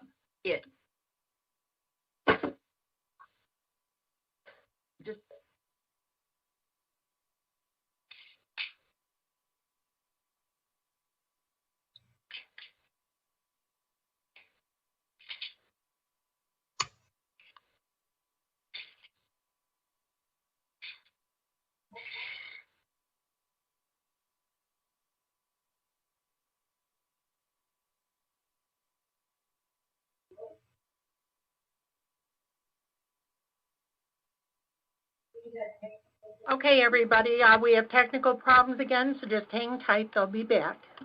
I broke it, huh? It's Katie, we're back on. I do apologize. With the number of people working from home anymore, a lot of these different teleconferencing services are having interruptions like this. There's just too many people on the same shared lines. I apologize, but we're back up. Sharon, I interrupted you. I'll start with you again. Oh, my question was, or comment is, are we going to take a look at the difference between the ones that there was a whole thing going on with non-chartered clubs versus being a chartered club with a number of them in regards to usage? I'm saying that I don't believe that a number of those clubs were ever given the information of being a chartered versus a non-chartered club. There was no discussion about that prior to even COVID or us becoming something different. So I'm wondering if we're going to go back to that conversation again so that the people that are in the clubs understand the difference. Yeah, yes, we are. And Sharon, what it was is that there was a group out there who took us a number of years to get to that position, and it was a thing. It was a long journey on that one, but they have set the model for all the other clubs moving forward, and that's what it was. We have the model now, so the interpretation of movement now is not going to be as overbearing as it was before. Okay, thanks. Bob? No further comment at this time. Everybody's put out there what we got to look at. And of course, Ann, Treasurer Ann. Thank you. Well, of course, all my focus is on how this is going to affect our budget for next year. So any information we can get for the budget process will be appreciated. That's it. Appreciate it. Well, comes up next. That's everybody. Any other comments? Next thing. Oh boy. Oh boy. Boy, we want to run for this red herring. No. Want to remember dues. This is more of an informational piece. I think we've all talked about it. It's come up in a couple of these items that we've already touched on. One more slide. Again, Statute 33-1801 is basically the law when it comes to the state of Arizona, when it comes to planned communities. And that is, like George touched on, his mother is a member here, has been forever, is paying her dues, not using facilities. So regardless if the facilities are open or closed, she is making her annual payments. There are a lot of people that live here that use some, not all of these facilities. But when it comes to what your annual dues cover, what we're trying to do is get the information out that really depicts a lot of the things that your annual dues go to take care of. And it's enormous. And so we're trying to, in the process of communicating with folks who come in and pay their annual fees, or any kind of new residents that come in and join us in this community, we want to make sure that we get the word out as to what your annual dues actually go for, just to kind of help some of the frustration and aggravation people get if, unfortunately, we have to shut down a facility for any particular reason. But your dues are put to use, and they're covering a lot of the things here that are depicted in this slide. And we're trying to make some handouts and just some graphic material available to people so we can help explain that story. This was put out here. We have this on there for information because, again, as directors, we consistently get said, well, what are my dues for? Well, again, all of us to remember all this. Lucky I remember what I had for lunch some days. But this is everything and anything that's included based on the Arizona law and what we can use it for. And this is just information for us to be able to communicate effectively with our owner members on. That's what this little portion is. This may be one of our goals, to communicate effectively to our owner members what their dues are used for. I'm not saying it is, because that's up to you guys, but I'm just thinking out loud. So that's pretty much what that is. I'll quickly go around the room. Jim Young first. I'm fine. Keep it up. Okay, Bob.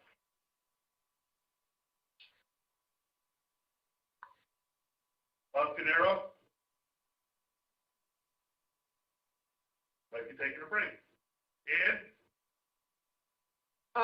I appreciate what we've been told, and I do think we should have a goal as to how to educate people because we are still in some uncertain times. We don't know when everything will be open again, and we need to educate our population. Donna? I agree with what Ann said. Otherwise, no comment. Okay. Sue? No questions. Jerry? Share Ann's comment. No other questions or comments. Sharon? No questions or comments, except that this is really great, and I think that our population will really like the idea that they have more information. This is really good. Roberta? No, I think what Bill said at the very beginning, that when you buy your house, you sign a facilities agreement. That should be like end of conversation. Agreed. Hello. How many? I don't remember signing my facility agreement back in year one. Bob Canera, are you there? Yeah, I got myself unmuted.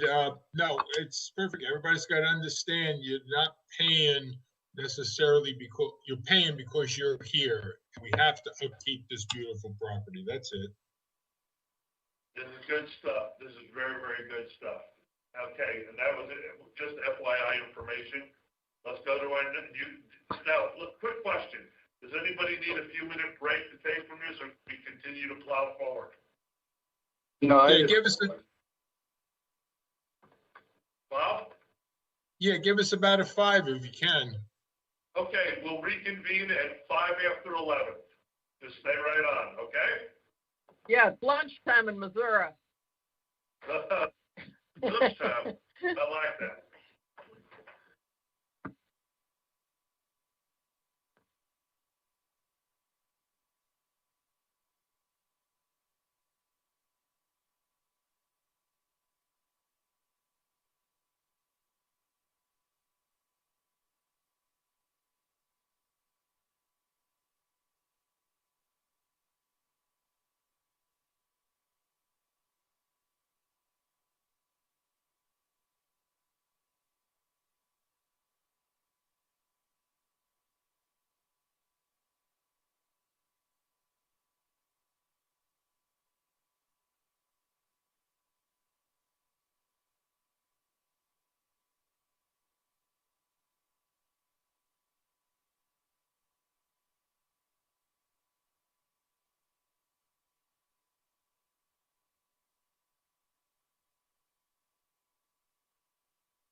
So, with that, without further thought, Bill, Pete, back to your show. Thank you, George.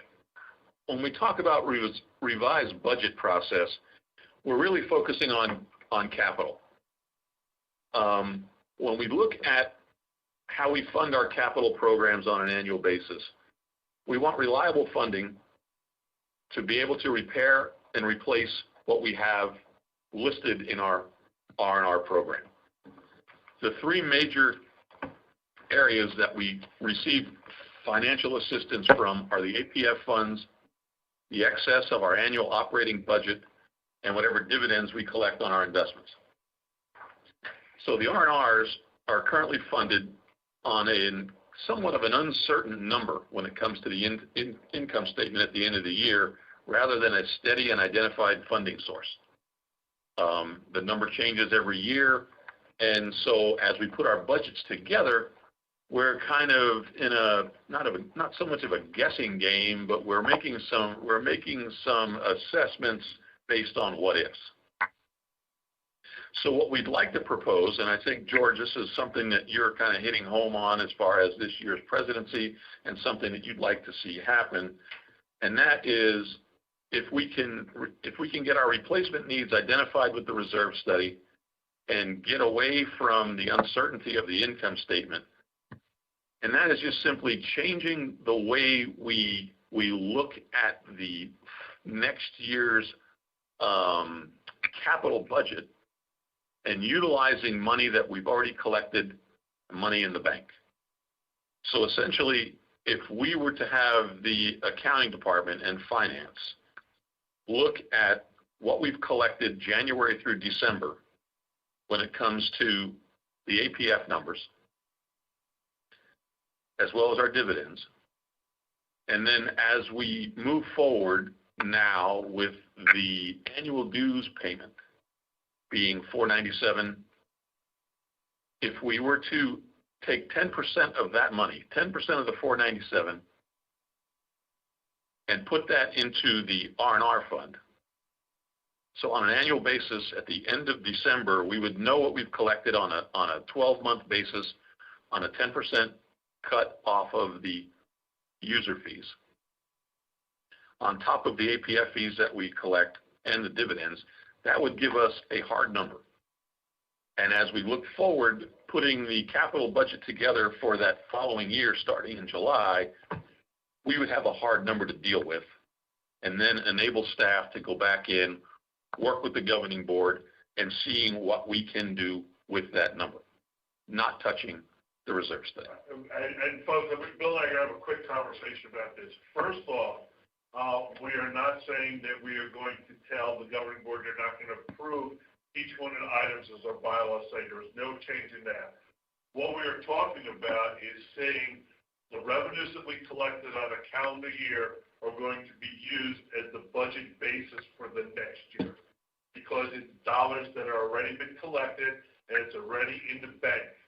The 10% is not an increase in the membership dues. I do not want anybody to get any idea that that is not there. What we have right now is and Pete will jump in on this one.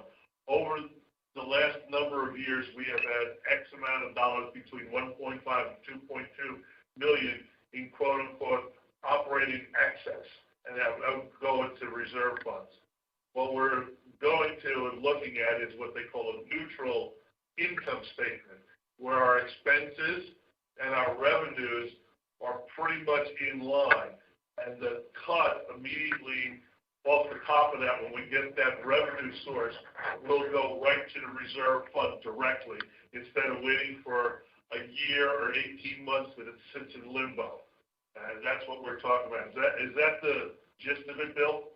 I think so. And I think, Pete, after consulting with some of our neighbors, other agencies doing what we do at this somewhat on our size, right.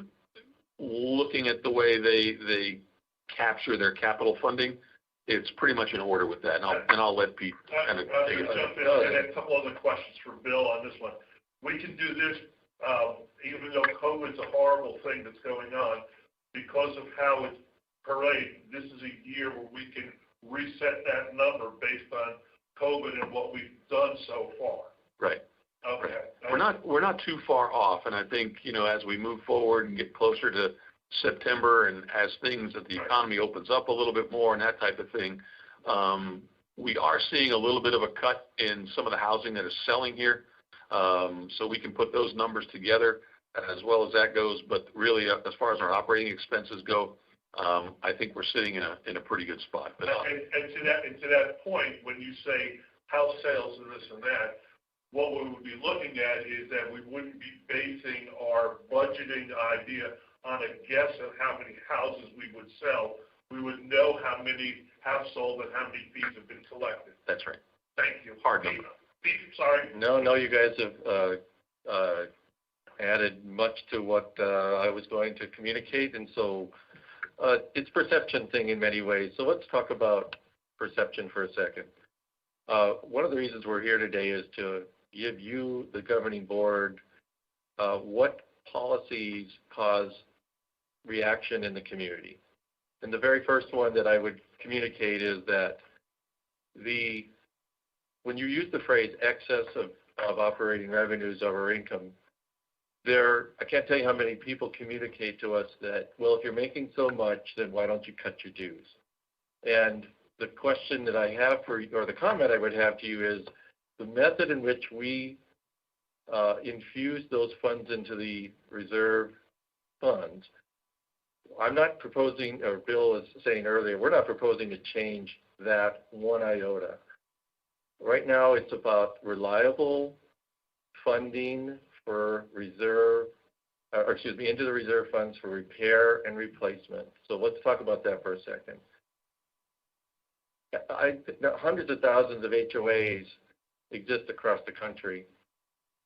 I would argue that if you are a participant in any of those at your own level, if you are in an HOA, what you realize in most of your annual budgets is that there's a 10 or 15 or 20% of your dues typically goes towards funding the park, the replacement of a roof, the parking lot, things like that.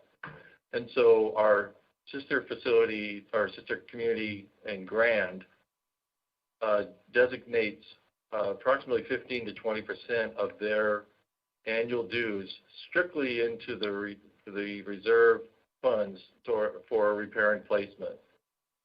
So I think along the lines of committed repair and replacement, that is such a critical component of our long-term planning that, as Bill alluded to, if we are going to put that to the uncertainty of the income statement, meaning a revenue detraction due to COVID, an unexpected expense, suddenly you're putting your R&R replacement dollars in jeopardy. It's not very common for associations like this to not have dedicated funds. We are very much out of the norm on that.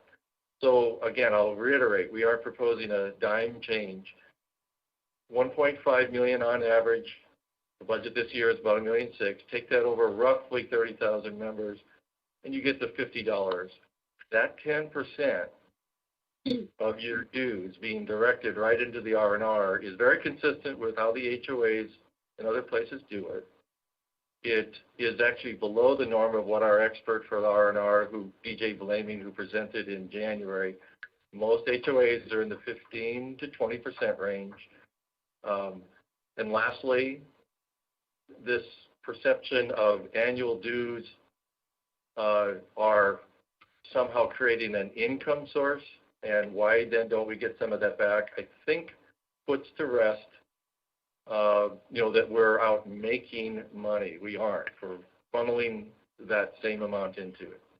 Now on the spend side, I believe that we hear, again, one of the reasons we're asking you for your assistance on this is the chatter that some people hear is, well, the capital budget is at the behest of, whether or not a certain club or a certain staff member has more clout or other. That becomes the premise for our capital spend.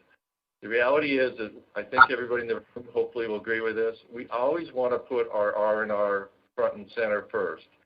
That is our reserve funds requirement. The fact that we commingle our reserve funds, I think everybody in the room knows this, that we are then at the behest of new capital spend, new acquisitions, club-funded construction projects, things like that, are all tipping into the same pool. And so what we're proposing here is give us the APF as measured by what we collected, so that if there is an uptick or a downtick in the housing market, we react by putting our capital spend on the backs of that.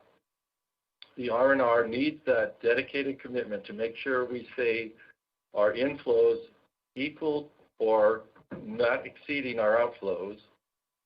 And then that is the priority. Then the capital or new construction spend, which earlier in the presentation, you guys heard me mention that the more clarity we can get on the capital spend coming from our chartered clubs, the more clarity that we can get out of the master plan for long-term capital plans, those become the exception and the discussion point for the governing board to deal with in a budget, not the first and foremost. We want to cover our R&R needs. And when we've got that covered, then we establish the FFB percent on that, and the discussions move after that into what are the benefits to the community and how do we pay for those. Okay, great. Folks, I'm going to go around the room, and probably going to go around twice because there's going to be a lot of discussion, a lot of questions about this. But first and foremost, one thing I will reiterate is not going to remove any approval of capital projects from the governing board. It is not going to do that. What we're going to be saying is that we're not going to be sitting there deciding what parking lot or what is going to be done. The dollars are going to be in our hands before we move into the capital budget project. And this can be nurtured until December. Yeah, absolutely, and whatever. So that's it. And I'm going to go, and Jim Young, I'm going to ask you first because you were former treasurer and all that, and I just wanted to get you first and foremost. Who are you asking for? Jim Young, I'm asking for your thoughts on this.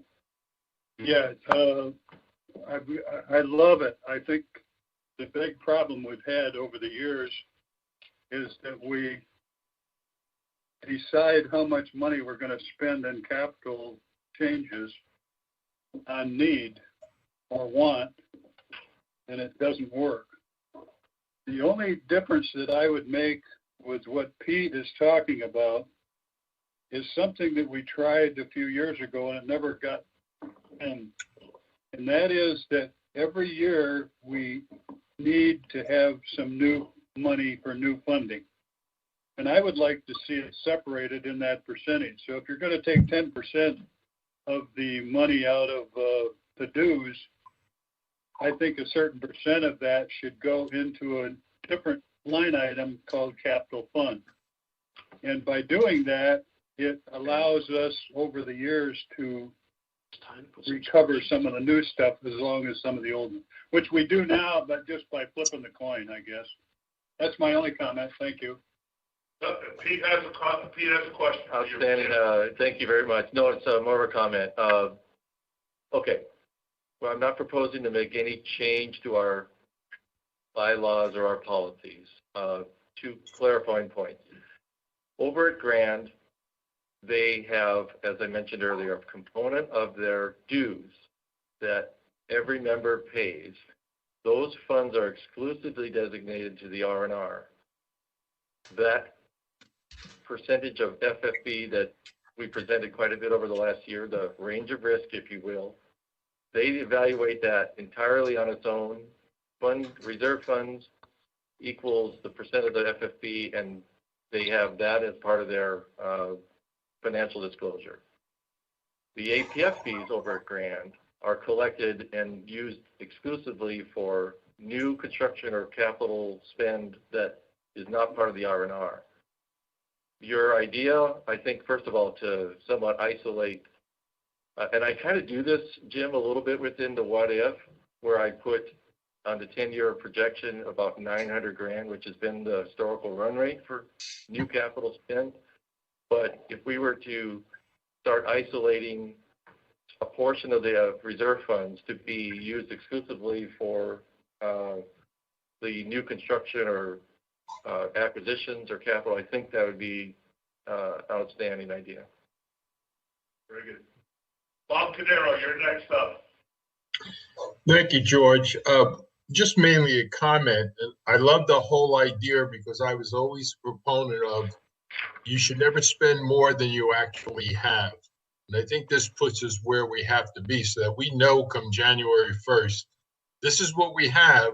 Now we have to decide what is more important to be done with what we have. That's basically all I have to say. And to that point, that's why it's called the general manager's general manager's budget. He gets paid for that. Just one bit of clarity real quick. Everybody in the room is going to know there are years coming up. We've made this very clear that there are years coming up when an irrigation system is on the table. Now, usually in the 10 to 20-year projection, we have them every 3 to 4 years. Clearly, there are going to be years when the inflows that we just discussed of approximately 4 million APF, $500,000 of dividends, and 1.5 of dues. If we have that $6 million spend, there are going to be years, and I've got this in my reserve study projections, and we'll be more into the weeds with BNF as we can demonstrate this in a more open forum. Not here today. There's going to be years when that might be 3 to 4 million, and we will have excess. And those are the years we will have replenishment, if you will, for the years in which Jim Young, there are going to be times when there might be 4 or 5 or even the whole 6 of the monies that we collected. And then sitting on the discussion for you guys will be, we have an irrigation system due this year. And the process of the budget will be more defined in that outlier discussion than it is just, having one big item curtail all the other R&R needs. Does that make sense? I hope it does. Yep. Dan Brown. Yeah, I'm just sitting here trying to process this. Pete had talked to me about this last month, and I'm still kind of cogitating on some things because I'm still kind of new to all this. But is this going to give us money in advance of when we is going to define the amount that will be available in a budget year? A good question. Okay, by policy right now, we finish our June 30th cycle. The excess, as you all know, the policy references right now, is scrutinized by the external audit, and then somewhere before December 31, we will fund that excess out of the operating fund and into the reserves. The protocol we have here is that we will do that without a true-up, if you will, of the income statement. It will be dedicated R&R funds coming out of the dues. We will transfer it. I don't know if we have the details of the timing on that yet, Ann, but it'll be because certainly we've got to get into the budget cycle. This will all be effective in a future budget cycle, not something we're going to do this year. And so that $1.5 million will be directed through policy change right into there. And by the way, you don't have to alter the excess of operating policy. We're still going to true it up, but note what I'm saying here. And I'm not trying to be like some know-it-all. It's open for discussion. But when the income statement is at the whim of a external event, something unanticipated, I would hope everybody in the room sees that the reserves funds go up or down with that, the reserve funds, but not the dedicated amount due for repair and replacement. when you start doing, the $1.5 million is suspect to a COVID impact as an example, then you're starting to ask, are we going to be delaying everything? Now, you guys just went through the budget cycle. We're not ignorant to the outside effect of all this. The $5.9 million of capital still holds a $1.8 million deferred capital spend, what do you call it, I guess, contingency, so that if things on our APF due to housing, if our income statement under the current rules were impacted, then we, of course, are going to adjust our spend. This would, however, put firmness to the dollars into the repair and replacement fund, and along with the APF, and then that's our guideline, if you will, for the spend of the capital R&R needs going forward. You guys would be more, I think, advising under the master plan and capital needs of the charter clubs. You'd be more in tune with giving guidance to how we are going to form this master, community versus, oh, wow, we got hurt on that and now our R&R is exposed. So I'd like to believe that we bring more firmness to our R&R structure, and I think that'll be of great benefit. Easing the uncertainty. Yeah. Again, we've talked about easing the uncertainty. That's it. And anything else? Well, my other question would be, what is the plan if we have a year in which, we've designated this money and then we have an operating loss? So that would, I assume, decrease our reserves. Is that correct? It would.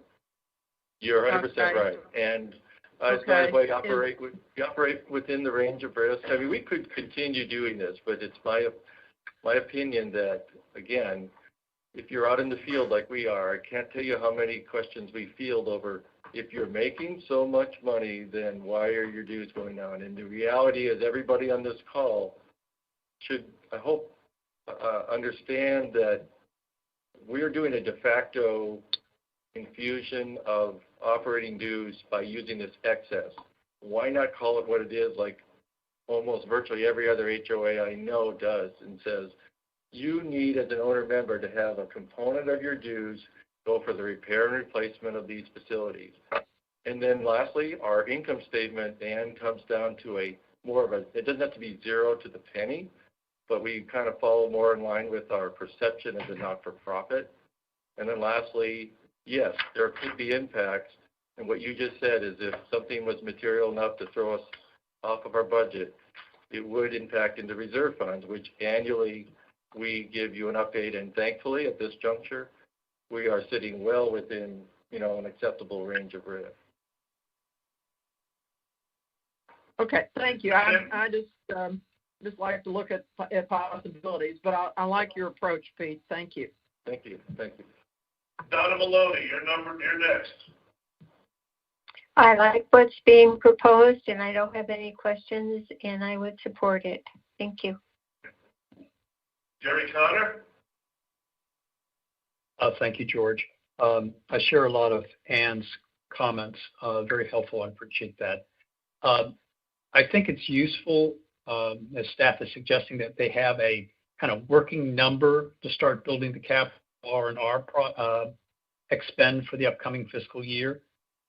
What I think would be helpful for certainly me and maybe other members of the board, if there was a series of examples, because we not only have how to fund the R&R, but also how to fund possibly new capital expenditures. And so a series of examples, and I know, Bill, your team is very good at it because I saw them do it in earlier board presentations in the spring, to help us better understand how it all fit together under the various scenarios, including the one Ann mentioned. I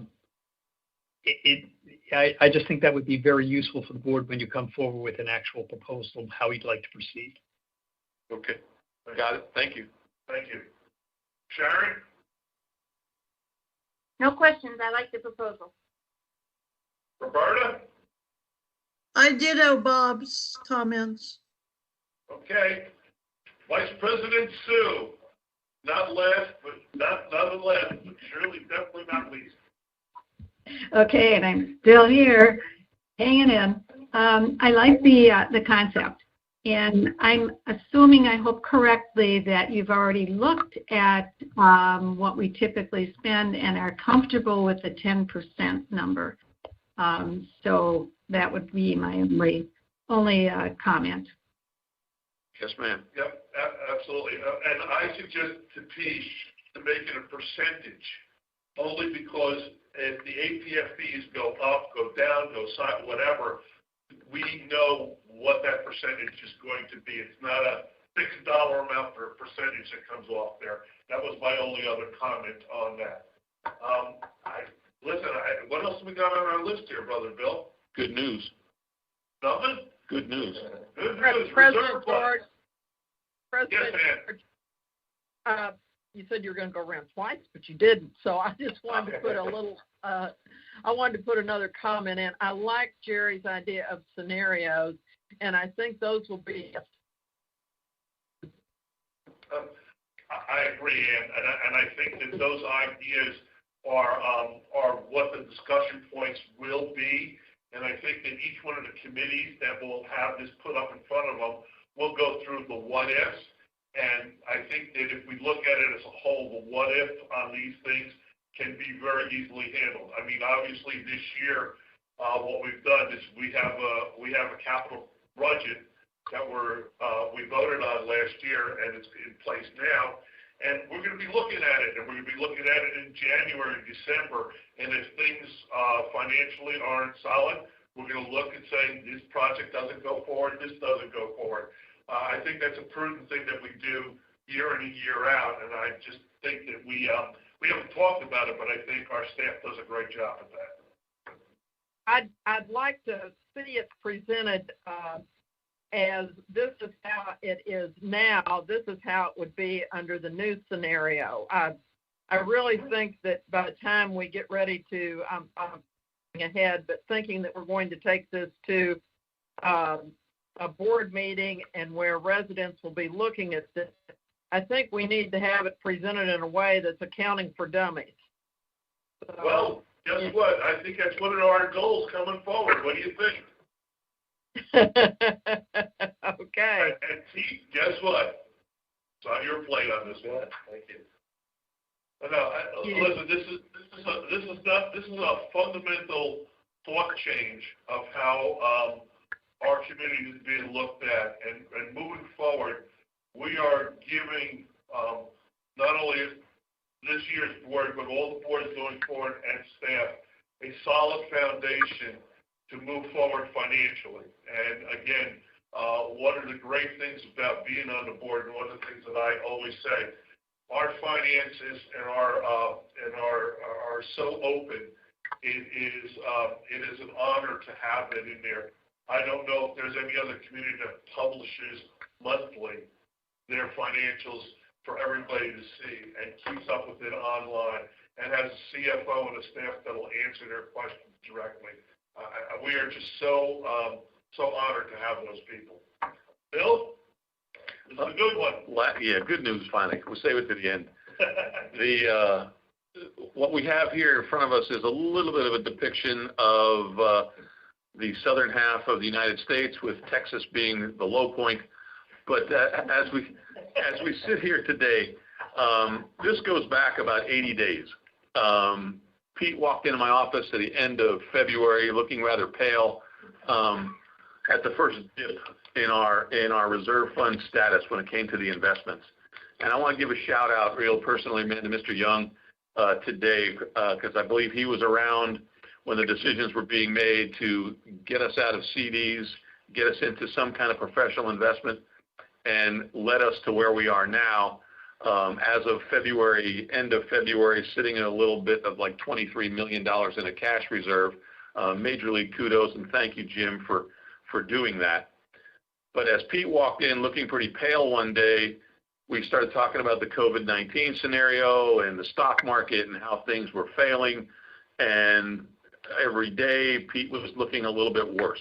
And it got back to a point of about $4.4 million worse before things started picking up.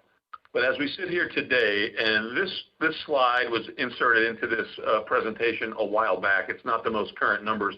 I apologize for that. But where we sit here today, and Pete can talk a little bit more on that, we've rebounded nicely to the point of being almost where we were back in the end of February. So kudos to you, Jim. Kudos to Vanguard. Kudos to the splits that we have as far as how we invest our money. But considering everything that's goofy in the world today, our reserve funds have come back, and that's, I think, something we can all be proud of. Thank you, Bill. 2 or 3 things real quickly. Again, the apex, or I should say the nadir of the S&P was down 30% at one juncture, but the fact that your governing policies of 60-40 on the reserve funds within Vanguard had only about that apex 16%, roughly 50%, and you can probably just do the math as bonds held up well.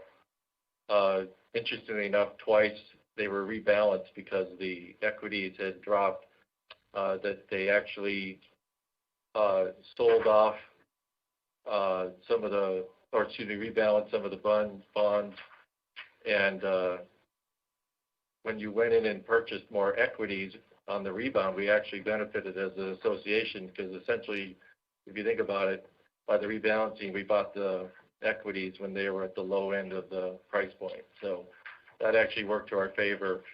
Going back to Jim's point, when you have a longer term, range of how well you want your funds to perform, it's historically, I don't think there's very many people would argue that, sheltering under a 1 or a 0.5% CD does bring stability to the principal of the funds. As Bill was alluding to, there were times when I wanted to desperately have that. But just recognize that, just generally speaking, over time, the dividends earned on that are $400,000 to $500,000 versus 1 to 150 over time should generate enough infusion into the funds to more than warrant the risk. And, we will continue to always be guided by our professionals, the Vanguard, and we certainly, I watch these every day in the wake of this. Actually, what Bill's referring to this graph is because I was sending him virtually a daily update on the reserve funds. And again, just everybody to be clear, there is still approximately $3.8 million that resides in those CDs with JP Morgan. So we have, so to speak, those stable funds that adds to our 60-40 would be more like a 65-35 conservative posture, if you will, for these funds. Lastly, many of you guys have been privy to look at what we developed over the last 6 months called the what if analysis. That became the source point, if you will, of your policy change, which you approved. That said you should never have that FFB fully funded percent be less than, or fully funded balance be less than 40% of our needs. As we finalize our June 30th fiscal year, I would like to, we're very close to getting last numbers. The realized and unrealized gains were actually $1 million into these funds over the last 12 months. Most people look at that graph that I have up there and reference the starting point of the COVID, and that's the title of the slide. But leading up to February 23rd, the reserve funds with Vanguard were $1 million ahead. So the aggressive posture of exposing some of our funds, if you will, to the markets, again, got the tailwinds of more growth. And again, I referenced Mr. Young earlier, as did Bill, and it's just because he's communicated to me that I think he was part of those decisions back on the board in the 2015. Your funds have probably gained don't hold me to these, but $4-5 million by exposing it when it would have been barely $1 million, if at that, if it was just residing in very CD or money market type funds. And so as we exit out of the year, I just mentioned $1 million essentially inflows versus the budget of $0. And then on the capital spend, we have a $7.4 million approved capital spend that you guys approved in May and June of 2019. There were approximately $400,000 of realized savings on projects that were completed, just simply on the backs of a lot of in-house work done by Russ and Carl and his staff, bidding out projects, and anyway, $400,000 or so was saved off of that. We had $200,000 that were extinguished just due to the need went away, if you will. And lastly, the one large one within that context is the $400,000 put out there for Echo Mesa to have a maintenance office. And at this juncture, that was deemed to be about a $500,000-600,000 project because the water to be funneled in from a water main and very pricey. So we've extinguished that, and this is the perfect time to coordinate to Mr. Schwinn's master planning, because versus just extending a building that might serve an immediate need, perhaps there's other locations that can serve that same function and save those dollars. So about $1 million of capital spend. So as we exit out of the 2020 fiscal year, I believe we're approximately in the 50% range of our fully funded balance, which gives us a good starting point for a year in which our current spend of $5.9 million with a $1.8 million contingency. I'd like to believe that we're in a good place to weather any concerns anybody on the board has about impact from COVID and things like that. Good. Folks, any questions about the reserve funds? I'll quickly go around the room. I will start with Jim Young, because we want to say big kudos and thank you to you. Well, remember, this was not my decision. This was a board decision, and it was well done, well thought out, well worked up, and I still believe, and everybody says, well, it can still get worse, and it can. But over a 10-year period, where are people going to put their money other than in stocks and dividends? So I don't think it's a bad risk. I think it's a smart move, and that's what we should stay with, and just keep monitoring. Anyway, thank you. Thank you. Jerry? No particular comments. Appreciate the update. Thank you, Pete. Thank you. Sharon? Thanks for the update. It was great. No comment. Roberta? No comment. Thank you. Sue? No comments or questions. Donna? No comment. Ian?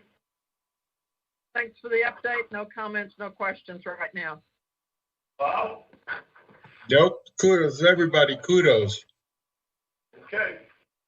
Okay, guys, now comes the tough part of this conversation. We have some goal setting to do, and this is what we sit here for. The good news about this is day 2, goal setting. So if we get this done in the next little bit, we're all off duty tomorrow, and I like that idea. First off, a couple things that I'd like to have as goal setting. One carryover from year to year is board visibility. I think that is something that we need to have as a goal all the time, and we have done an extremely great job with this, and I'm very, very thankful, especially for Sue, because Sue has taken a real effort to be out there and get our board members and their faces in the community. And I think it's just something we need to continue. And that's my only comment that I'm going to put on this. And right now, goal setting, we all agree on it. I'm going to go to my Vice President, Sue, first. Okay, so I agree with it. One suggestion that I would have to make our goals this year a little bit more identifiable in terms of putting down who is actually going to be responsible for these things and what specific kinds of things we're going to do with, for example, board visibility. I think if we can, maybe in small groups, refine and expand those just general goals down to maybe activities or objectives and kind of expand them, it would be good. And I'm not suggesting that we do that now as a full group, but I think that should be our second step after we get the broad goals that we're interested in. That's it. Thank you. And you're next.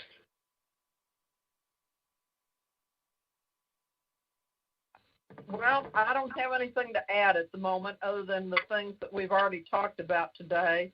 I'm most interested, of course, in the budget timeline and what we plan to do with that.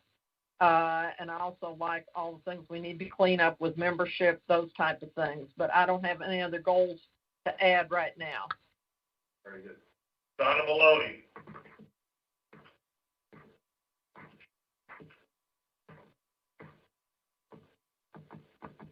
Donna? Sorry, I had my mute button on. That's okay.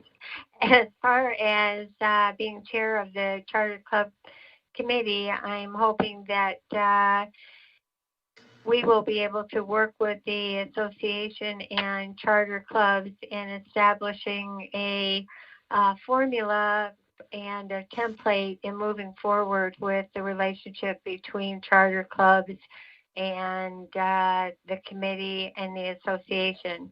And part of that also being establishing better definitions for club improvements and funding. Okay, very good. Thank you. Thank Bob you. Canero, Mr. Goff. Well, that's it. I'm looking forward to working on that committee. It ought to be very interesting.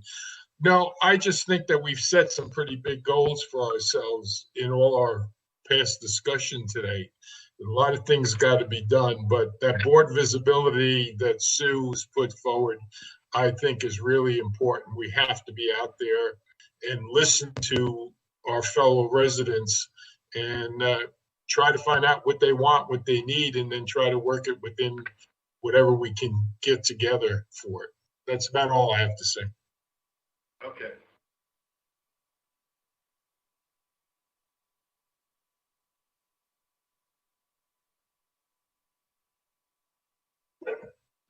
Okay, Bob, on the golf thing, one of the things that I'd like to have in there is if we could find out, and just something we have to pursue, from the Arizona Department of Water, are we going to be grandfathered in, not grandfathered in, or what decision they're going to make on our irrigation question? That's just something we're going to have to tackle, and that'd be something that the golf committee would have to be on top of. Okay. We got it. Yeah, I'd like to have that as a goal to have I don't know how to phrase this.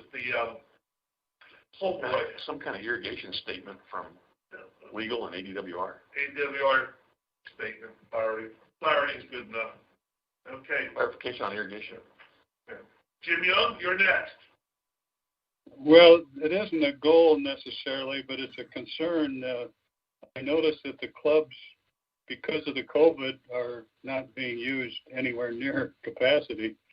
And also their opportunity to raise funds to pay off their debt is not there. So I think these are two areas that the clubs committee needs to look at and review and keep track of, because I think it could be an issue.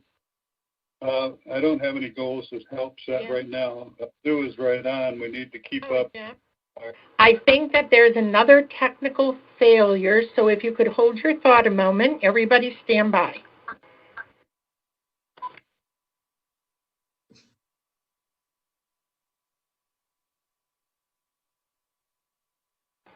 They're working it out right now, so stand by, please. Hey, Jim Young, I'm sorry, we got cut off, so you can start again. Well, you know, the problem with that is that my memory doesn't remember everything, so I'll try to remember, but basically it isn't it's a caution that we need to review, and that is that the clubs, especially the ones I belong to, I feel are going to hurt a lot because of the COVID thing, both in raising money, because they all had opportunities to raise money with funds to pay off their debt, and they don't have that anymore, along with some other issues that they have. And I think we have to take that into consideration and review it with the clubs committee, and it's going to be an issue. I don't have any new goals at this time, other than what Sue said. We do have to be out there and let people know what we're doing and find out what they want us to do. Jerry Connor, you're next. Thank you, George. It seems to me two key things that staff and board are working on this year are a rethinking of how we budget, most particularly for R&R as well as new capital, coupled with a community master plan, and they dovetail very closely. The former we might actually get pretty much across the goal line this year for next fiscal year. The latter, no, but we need to make a lot of progress. Both of them involve not only staff, which is kind of the initiator here, but also the various committees and, of course, the community. And I think goals should see that both of those move forward strongly this year because they're important to long-term well-being of the association, both financially and in terms of its attractiveness in the future by meeting needs of the future. So those two, I think, should have some very specific goals for this year, even recognizing that we may not finish them this year. Okay, thank you. All right. Sharon? Okay, to Jerry's point, first of all, it would be nice, I agree with what he's saying in regards to the goal setting. You, George, mentioned earlier about the fact that you might not see everything to fruition because you'll start with the master plan. So it would be nice if in our goal setting somewhere we do a 1-year, 3-year, 5-year goal so that the next people that come behind us would still have to identify what they were going to do to move it forward so that we don't lose the master plan in this if all the parts aren't completed. So that to me is, and I'm looking forward to working on the master plan. And I also, in regards to what Jim had said about the clubs, just as an example, Western Airs is not meeting until after January, if at all, this year. So Ken's already gotten his information from them. So I also agree with the fact that we're going to have a lot of clubs that are simply just not going to exist for a while if they come back at all. The other one is Bridge, and I know for a fact that we have a group of about 30 Canadians that play Bridge with us that come down. They're staying home for the year. They're not coming back till the fall of 2021. We've already gotten emails from them. So I do think this is going to impact our community in some ways, especially like the fundraising part and especially with what everybody's going to be doing. So I do think we need to address that. I'm just not sure how to put that in a goal. I agree with you, Sharon, on that one. And the thing is that when we look at this year, this is going to be, like somebody says, 2020 is going to have an asterisk by it because what we consider normal is anything but what's going on now. And I know I've been asked many times, do we ever get back to normal? I don't think we will ever get back to normal the way we thought it was. So the reality is that we have to look at these things as overall perspective goals of where we can again, my personal goal is to set the table for those who follow after me. And that's the most important thing to me. If that's good, I agree. Last but Okay, not so least. this is Sue. This is Sue. Based on what Sharon and you are talking about, should we have a goal that references and refers to the adaptations that we need to make due to COVID? Well, so that we address those kinds of things, because we might end up having to change things that are going to end up being permanently changed. And well, I don't think that would be a bad thing on there. Let's just put that down as a adapting to COVID. COVID adaptation. Yeah, I think that's a good adaptation. I agree. Last but not least, Roberta there. Roberta? Well, I support number 3 especially, and I think with clubs and properties, we could come up with a good plan. I know back in 2017, when I was on properties, we started something like this, but because of my bad memory, I don't remember whatever happened to it. Well, that's good. Guys, look at this. It's on your screens in front of you. And if we're agreeable to that, that's what we'll put forward as our goals for this year.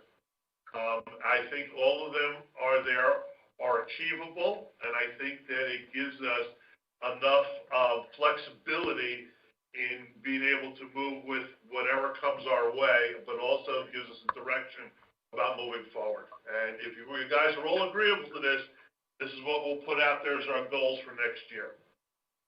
Okay, Sue, I've got another comment.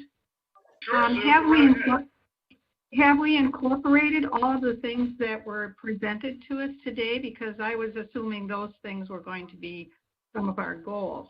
So I would want to make sure that we include those things. For example, publicizing member dues information and developing a policy for liens, et cetera. Are they? I don't see them in the goals. I hear you clearly on that. I think that that's something that we could put in there, but again, this is going to fall into the realm of what's staff and what is operations and what is policy. And I think what we need to do on some of these is let staff come back to us to give us the policies that they need enhanced.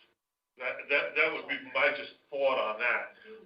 Not saying yay or nay, but I think that maybe we could put in there, how do you phrase this? Staff, updating of policies. How about this?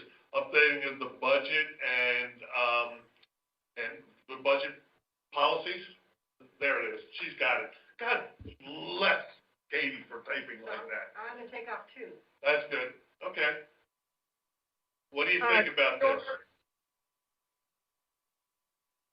The master plan. This is Sharon. I'm just on number 1, besides visibility, I think part of that board visibility should also be and community involvement. Because it's not just okay for us to be visible, but we have to be interacting with them, and we want them to be involved in some of these, especially the master plan. So because you need their input. So to me, that's important. I don't know about it. I don't know how everybody else feels about it. I'll go around the room in a little bit once again. Bill, Pete, Katie, what do you think about this? Well, they need to be fleshed out. Okay. I don't know if you want timelines on them. These are topics I can flesh them out and send them back to you, or we could do that now. Well, that'd be a good thing. How about we do this? Katie's going to get this out there. She's going to go through it, flush out some of these things, put a little more detail in it, send it out to all of us in the email, whether we say yay or nay or put our comments on there. We can go on from there. What do you think? Sue, are you agreeable to that? Yes, that kind of goes along with my comments earlier. I mean, they need to be professionally written, And right now, they're just ideas, which is great, but somebody needs to do that. And then I think they need to have some things underneath them to support that. So that when we look at this in the fall, we know what the heck we're talking about. Well, I just heard, I heard Katie saying that she would, that she would start working on that, but I can assist, definitely. Well, that would be great, and that would be, the only thing I will caution you is when you start going underneath it, too much detail, we don't want to get lost in the weeds, that's all. Correct. You know? Correct. Okay. That's right. I'm gonna, are you done, Sue? No, I think I'm okay with what we've got. Good. George, yes, I would just suggest on number 1, board visibility and community, instead of involvement, community communication. Okay, we'll see what the Well, interaction, there you go, there's a big word. Great. All you scholars. That's make better. it look That's okay, thank you. Yeah. great. And? Yes, I want to make sure that we go back to the one we were talking about. We were talking, communicating with people about what they're paying for, because I think that probably would come under COVID adaptation, since that has kind of precipitated a lot of the questions. But wherever that is, I think we need to be more visible in letting people know what they're paying for and remind them. They've been told, but I think they just need reminders. Okay, great. Okay, Bob, you're next. Yeah, I like everything that's on there. Let's hopefully we get it all accomplished. There you go. Uncle Jim? Well, I just comment that you mentioned, you got to be careful. Sue writes books. She doesn't write just memos. She writes a book. So you got to be careful of Sue. No, I will be brief, I promise. He's brief and to the point. So, I like what you got up there. Very good. Thank you, Jim. Roberta? I'm trying to unmute. Fine. Okay. I mean, Super duper. let Sue do her good wordsmith. She's good at that. She's very good at that. Sharon? The comment that Sue made earlier, I believe, about the whether or not we left anything off from what we were presented today. If Katie's going to flesh that out and she sees that there's something that we don't have in there, could she put it like at the bottom and said this wasn't covered or this isn't incorporated in it anywhere, so that we know which ones we might not have hit, if there are any? And then the second thing was, Sue, I'd be glad to help with that too if you'd like. I'm just sitting in Walnut Creek with nothing to do. Okay. Sue, you got help already. Hey, it's great. Listen, Sounds good. Last and surely not least, Jerry Connor? Nothing further, George. Thank you. Thank you. Folks, we have our goals. Sue and Sharon are going to process them. They'll send them out. We'll get consensus on this. These will be our goals moving forward. The time is now 12:02 our time, well past lunchtime in Missouri, I'm sure. And if there is, I'm just going to go quickly. Are there any other comments? Bill, you got anything else to say? I do not, thank you. Pete? No, I'm good. Thank you all for your time. Katie? Okay, board, you've all had your last say. I will go once more around just to make sure you have nothing else to say. Roberta, anything else? No, sir. Sharon? No, Jerry? I'm good. Nothing Jerry? further, George. Thank you. Jim? Nothing further. Jim Young? Nope. No, thanks. Bob? Nope. Ian? Way to measure the goals. We Good point. we measure them and our consistency. We have a little chart that's in the office there, and we work on it, and Karen keeps that tote very carefully. Okay. Thank you.